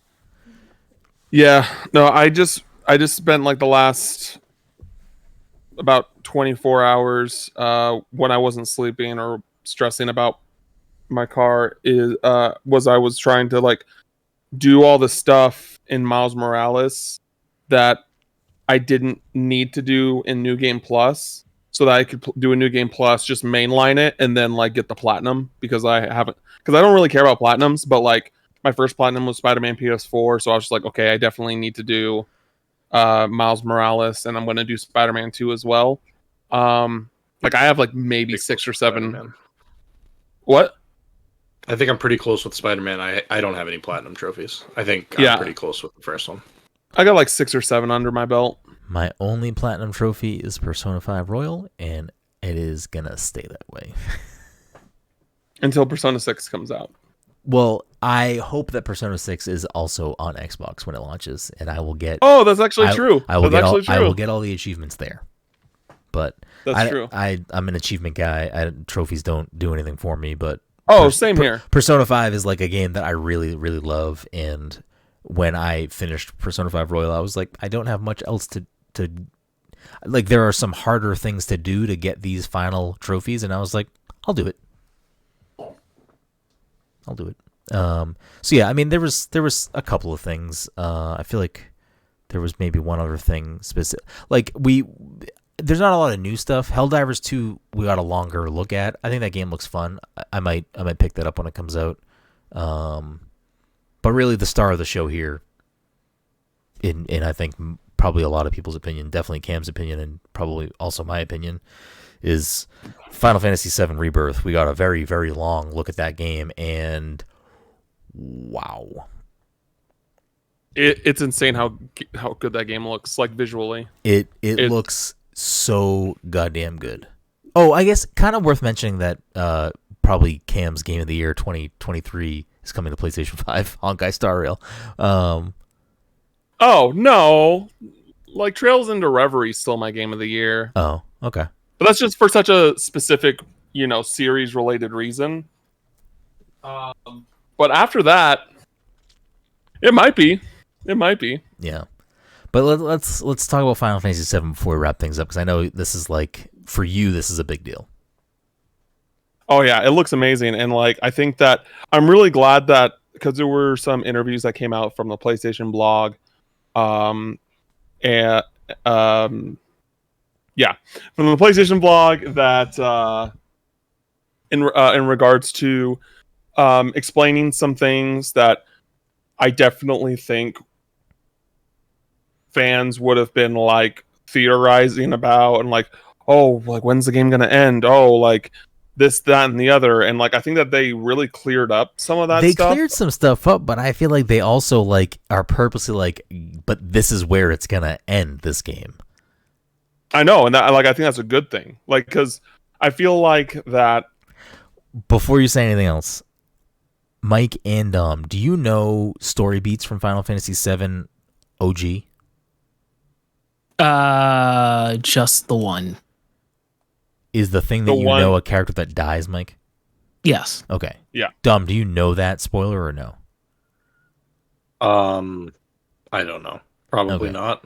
I mean, it's a spoiler for a game that It's came like out. It's like the most iconic death in video games. Yeah, it's definitely up there. Without saying any names, because I preserve that for whoever. I will be spoiler free. Do you think that is gonna happen? Yes.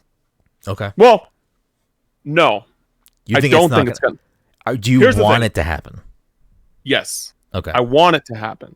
I don't think it will, and here's why. And it was actually funny. Like I pitched something similar to this to IGN today. And basically, like Square Enix and Nomura, like I don't think this is like Square Enix in general, but like I don't want like Square Enix in general to take the blame. I think this is also a Nomura thing. Nomura, like Square Enix likes to give all their characters happy endings. Like there are very few, like there are so many instances where, like, I mean, just take Remake for example, right? Like end of Remake, and I am going in spoiler territory here. End of Remake, we find out that Zack is alive, which another one of the most iconic deaths in video games. One of the most emotional endings to a video game is the end of Crisis Core, where Zack sacrifices, or like basically like just fights to the very end, and dies. now that has changed. And to me, like, that is interesting. Like, that is a little bit more interesting and exciting simply because, like, I just don't think it was like, I think his death at that point and where Final Fantasy VII was at was like a necessity. Like, it was a necessity because, like, how's Cloud going to get the Buster Sword? Like, all those things, right? And like, Zack already was known through Final Fantasy VII. Like, you know, you don't learn about Zack until like in the latter half of the game, but you know, it had to happen. And but this time around, like, when they brought him back in remake, I was like, okay, this is a way, like, they did it in a way that makes sense, that is interesting to how the story is going, because the story was all about like defying fate and, like, you know, choosing your own destiny and that kind of stuff. Yeah. And I think that in Rebirth, I think that character should die to, like, also because it's not just like a us knowing, like, oh, they're defying their destiny. No, they know that they're defying their what was set, what was fated for them. So I think it would be really interesting if that character still died, as a message to the characters that, like, well, not to the characters, but to us, like, hey, some things are just inevitable. Like, it's just, like, just because is that character in Kingdom Hearts? Yeah. Is that supposed to just be like an alternate timeline? Completely alternate. Okay. They're just characters. Don't worry about it. Okay. And so I think that would be a lot more interesting. And again, like, Square Enix has issues with giving their characters happy endings, like Master Xehanort in Kingdom Hearts 3. They definitely did that to him. Or redeeming endings of sorts, or like something that, like, feels like that they can't just commit to what they were setting up, if that makes sense. Yeah. And, like, when you decide, hey, the most iconic death in video games, we're gonna make that not happen now. So, and my question to you then is, because in this trailer, Sephiroth says something towards the end of the trailer, like, you know, so I can't remember exactly what he says, but it sounds like he says something. I took it as, like, referencing alternate timelines converging. Yeah. So I'm wondering if, like, maybe that character does die, and then another timeline version of that character may show up later. So what I think, my theory at this point now, is that Zack and Cloud are in the same... Well, they're not, because we saw the bag with the dog on it. It's different. But I always assumed that, like, Zack is like from the timeline where Cloud dies. No, because he's carrying Cloud. He's just Mako poisoned. Yeah, we really don't know for, like, completely, but we do know that, like, the Zack timeline where he lives is different from the timeline that we're in currently, because that Zack is dead. Like, we know that, because if not, Cloud wouldn't have the Buster Sword, all that stuff. Yeah. But, like, there's a lot of things that we don't 100% know. Like, there's, like, the theory that Sephiroth is coming from post-Advent Children, is a post-Advent Children Sephiroth, where he somehow, like, went back to the past and is trying to redo what he was originally set out to do. We don't know if that's certain, but that is a big theory going on. But I don't want to go into theories. I kind of want to just continue more on. Like, the exploration looks, like, really incredible. Yeah.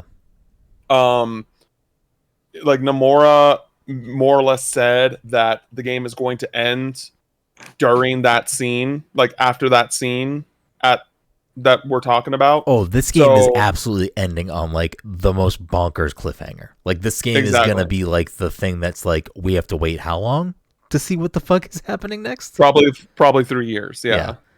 And the thing is that's interesting is that like next console PS6 exclusive launch title. Don't forget this PS7 remake is a PS4 exclusive. Yeah. Katase said, if I remember correctly, that this is basically supposed to be like the fall of the heroes. Like this is supposed to be like the Empire Strikes Back of this trilogy. Infinity War, baby, let's go. So it's gonna be really, I think it's gonna be really dark, and I'm really interested in seeing like how that's gonna play out. And then we're gonna have all the party members by the end of the game. It sounds like from what Nomura said that Sid, who is the last party member that you get, is going to be the kind of Red 13 of Rebirth, where you can't directly control him, but he will be a playable like character, or like, he will be like a character that's in your party that does his kind of own stuff. Okay. Which kind of makes me feel, which feels a little bad, simply because like there's only going to be one more game after this, and so that feels a little bad. But I'm very curious because there's a lot of theories. There's like some theories that that Cloud is gonna die, and then the Mako poison Cloud is gonna like take his place or something like that. Once like if the like timelines actually do converge together, like there's just so much we don't know at this point. Yeah, that it's just like any theory like is kind of hard to really back because I don't like that though. I kind of like that. Like, you can't really even try to figure it out because I would argue just with like how Final Fantasy VII Remake goes and how that ends, it's like you don't really know. Like it's like the way that 7 Remake ends, I feel like it leaves it open to be like, we could do whatever the fuck we want in the next game. We're still gonna do some of the stuff, but we could really do whatever we want. Yeah, I mean they said that you'll be going to a lot of the same locations, but it's gonna be in a different order. Yeah. One thing that is kind of upsetting, which it'll surely be in the next game, is that Wutai is not in Rebirth at all. So that's interesting. Yeah. But again, because you can go in different orders, doesn't really matter. Yeah. I like, as somebody who played Remake and then played, I don't remember the order if I played 7 OG and then played Remake or played Remake and then quickly played 7 You played OG. Remake and then OG. Yeah. Did I do it before we recorded? I don't think we did. I don't think I did. You did. Okay. Well, regardless, as somebody who didn't play Final Fantasy VII until 2020, I think that 7, classic, does what it does. It's a great game. It is what it is. I think it still stands up in a lot of ways. Whatever. And there are plenty of people, I'm sure, that like, are purists and want these games to just be like kind of new version of old game, which is fine. And I'm sorry that's not what you're getting really, but I kind of love 7 Remake and I'm really excited for Rebirth. And I kind of don't care at this point, at least, if the game ends up being messy story-wise, because I'm kind of just there for it. Like, I kind of just like, if it ends up being not cohesive or messy, I don't think that will bother me, because I just think it's just a really fucking good game. Like, if Rebirth is just a, like, the same combat system or a little iterative of that, like, sign me the fuck up, because... So, what I've heard is that from the interviews that have come out is that there's going to be like some sort of like synergy bar, and then like once you like fill that synergy bar, you and like another character will do like a team up attack. So it's not exactly. Well, they show the clouds. They show the Cloud Sephiroth one. Yeah. Oh yeah, that was so cool. But like they in the last trailer at SGF they showed like Yuffie and Red 13 doing a combo attack together. Mm-hmm. It's gonna be like a kind of I think a more thought out version of what you could do with Yuffie and Sonnen or Sonnen, I think is how you pronounce his name, in Intergrade. Because you did you play Intergrade yet? No. Bro, I gave you the game, dude. I know. Well, hold on. Intergrade, like the stuff that happens in Intergrade, is that gonna be in Rebirth or no? It's not gonna be there. What do you mean? Like I have to play Intergrade to get that content. Okay, I'll play it before March. Yeah. Oh, that's fine. I mean, Or like February, I am 100% replaying Remake and Intergrade before Rebirth comes out. Easy. It's real fucking good. It's a good ride. Yep. Honestly, like I think both of you would like it. Fucking even just toss it on easy because I just think the story is worth it alone. Like I think it's just a good fucking ride. It's a good time, especially because you've played so much. Did you finish 16 yet, Mike? No. I kind of spaced. I just forgot about the game entirely. I just stopped. I think because I mean, I don't know. I don't know what this says about me, but I personally think 7 Remake is a better story than 16. I think you would gel really hard with 16. Like on 7, sorry. Toss it on easy if you want and just like it's a good time. And I'm really excited to just kind of see where this trilogy plays itself out cuz it's yeah. If Rebirth was not in this state of play, this state of play would have been Garbage. really booty. bad Booty in my cheeks. opinion. 7 Remake carried this thing to being I don't know, a very long trailer for 7 Remake because I had to watch 20 minutes of other stuff to get to 7 Remake or Rebirth rather.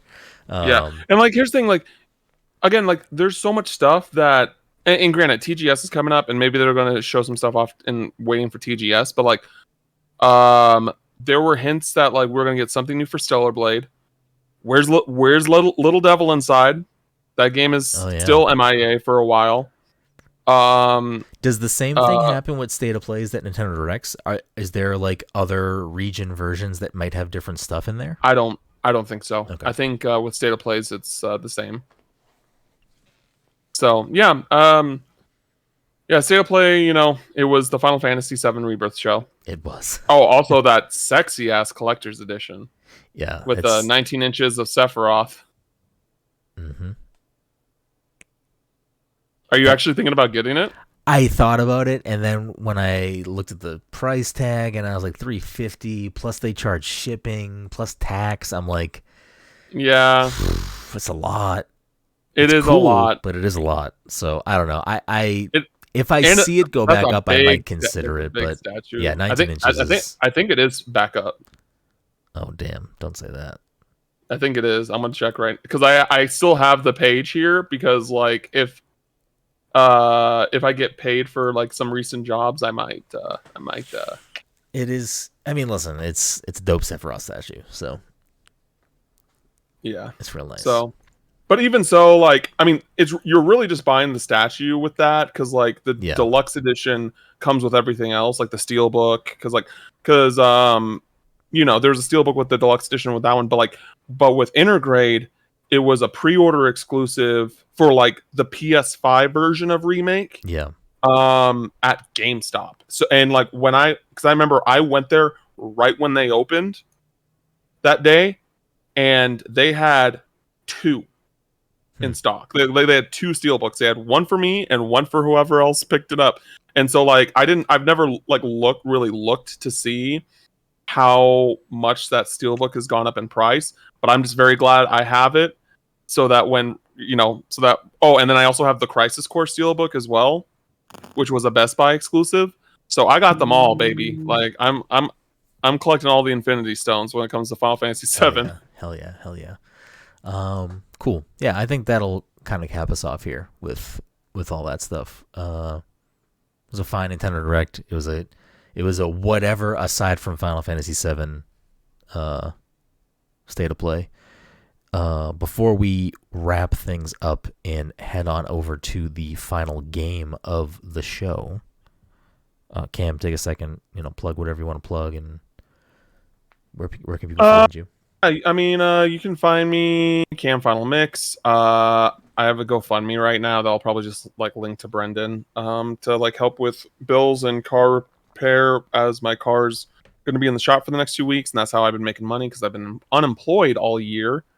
And I'm going to have some stuff up on Digital Trends soon. You can check that out. Cam Final Mix on Twitter. I'm going to be streaming on Twitch while my car's in the shop to also help fundraise money. Yeah. Maybe we can find some time in the next week or two to bang out Gears 1, finish it. Oh, I'm not going anywhere, so when you're ready, like let's do it, homie. Yeah, so that's me. Hell yeah. Of course, we always appreciate you coming on the show, chatting and hanging out and doing all those lovely things with us. But if you're listening to the show or you're watching the show or whatever you're doing with this show, if you don't follow Cam already, I mean, shame on you. He's been on the show enough for you to know who this lovely man is. So definitely shoot him a follow. Check out the stuff he's doing all over the place. Most recently, Digital Trends. I mean, he's got stuff everywhere. IGN, all over the spot. So check those things out. Show him some love.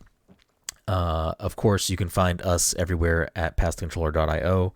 You find all the stuff we write and everything else over there, cocktails and all the fun stuff we do.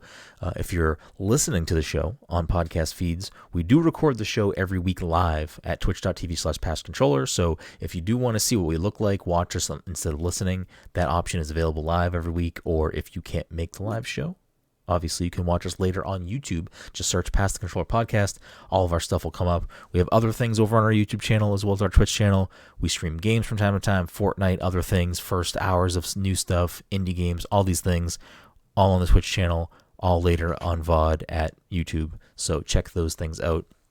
Make sure to subscribe to us on both of those platforms so you can stay in the loop and make sure you don't miss future upcoming streams and videos. If you have bucks kicking around, you want to support us, first support Cam, since Cam is definitely in need of that at the moment. But also you can, do that in a few different ways with us. Subscribe to us on Twitch, pastcontroller.threadless.com, get some swag, go to patreon.com/pastcontroller, become a patron. But without further ado, if you're a new listener to the show, this is your first time listening, we end every episode with a game. Because we have a guest tonight, we will roll in the guest leaderboard. So for the main leaderboard, Dom is still in first with 38, Todd is in second with 36, Mike is in third with 29. On the guest leaderboard, Cam can make some ground here and become the leader of the guest leaderboard. Right now it is Jesse at 4. Cam is tied in second with Dan Berlin at 3 points. And then Eric Van Allen has a singular point, and Mike has a singular point over there on the guest leaderboard. So this is Cam's chance to potentially surpass Jesse and be the guest leaderboard for the year currently. We are going to go back to a classic here. We're going to go back to a game I like to call What's in the Box. The way What's in the Box works, I read the back. I pull a few games off the shelf behind me. I read the back of the box. I omit certain proper nouns or things that would be too obvious. Whoever gets the game first gets the point. Game number 1. When a new villain threatens blank, blank, blank, blank, blank, and blank, blank's worlds collide. To save the city and those he loves, he must rise up and be greater. Miles Morales. Incorrect. Spider-Man PS4. It is Spider-Man PS4. No, yeah, Miles Morales is Be Yourself. Oh, fuck. I knew it was one of the games. I thought Be Greater was Miles. Cam gets the point. That puts him tied on the guest leaderboard with Jesse. Game number 2. What sleeps behind the blank? Time passes. The blank turn. And a new chapter unfolds in an unfamiliar land. Get ready for a blank, blank, blank, blank adventure for the ages as blank returns to blank, blank to discover a mystery that sleeps behind an ancient, legendary portal called the blank, blank, blank. The quest is long, the dangers many, and this time blank will have to make full use of his blank qualities just to survive. No need. Sorry, go ahead. No need to go it alone. You'll need to rely on sidekicks to survive, and even enemies have roles to play. Is this What is blank blank Super blank Paper blank, blank? Mario? Incorrect. Also incorrect, Mike. Is Paper Mario 64? Incorrect. Is it Is Thousand Thousand Year Year Door? Door? Dom said it first. It is Thousand Year Door. Oh my god. When you said sidekicks, I was just like, yo, I know they specifically say sidekicks in that I game. don't know, I got stuck on thinking it was Rayman for some reason.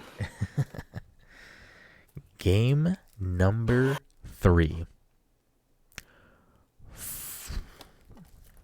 Forever legendary. Forever blank. The blank blank crew are hit by a storm and blank on the mysterious island of blank. One Piece Odyssey? Yeah, it's One Piece Odyssey. Damn, I thought that was gonna be a Mike's name. When you said crew, I was just like, oh, I think this is Straw Hat Crew. It was the Straw Hat Crew. I have one more game here, so we'll do a fourth. You do need to give me the full title, so this is potentially Devil Horns. I almost just fucking said the name of the game. Blank and crew are trapped in blank mayhem. Conquer frenzied challenges alone or with friends. Use each character's distinct talents to tackle each blank in a different way. Put their talents to the test in friendly multiplayer competition. Bold attacks. Mighty jumps. Over 200 blank. Is this Bleeding Edge? Incorrect. Okay. Do you have that game? Do you have a physical copy of that game? I don't know. I know it was super cheap at one point, like Yeah. $5. I don't know if I ever got a copy though. I should have bought Got one. discontinued, so I know. might as well buy one. I should probably try to find a copy for $5. Yeah. I anticipate this being Devil Horns. So, aside from One Piece Odyssey, there is a through line with the other 3 games. Is it Mario versus Donkey Kong? Incorrect. But Mike has discovered the through line. I mean, I knew the through line, but then you said One Piece Odyssey, so Yeah, so remove that from out of it. I picked up One Piece Odyssey because I was initially not going to do this 4th game.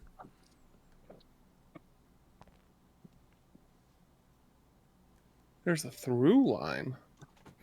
Oh, it's another code. Incorrect. can you read?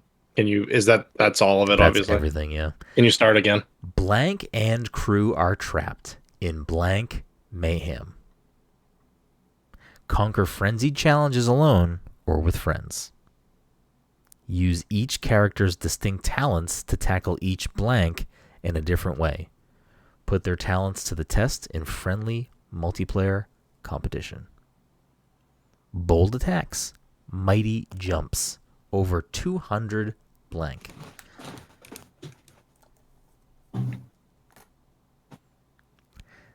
I'm worried that even if you were to figure out what the game is, I don't know if anyone would actually get the full title. Probably not. I mean, I probably won't.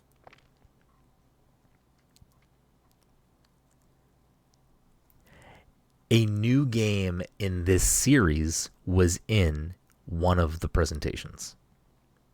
That is your through line.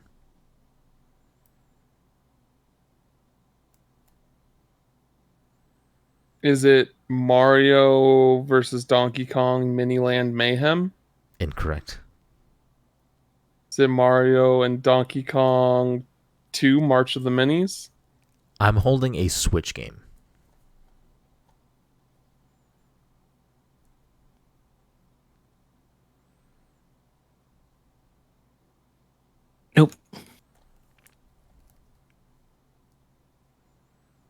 I think this series has had games on a Nintendo console since maybe every console since the Game Boy Advance.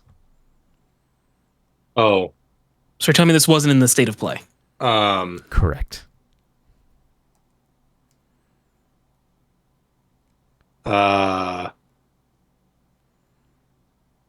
Yeah.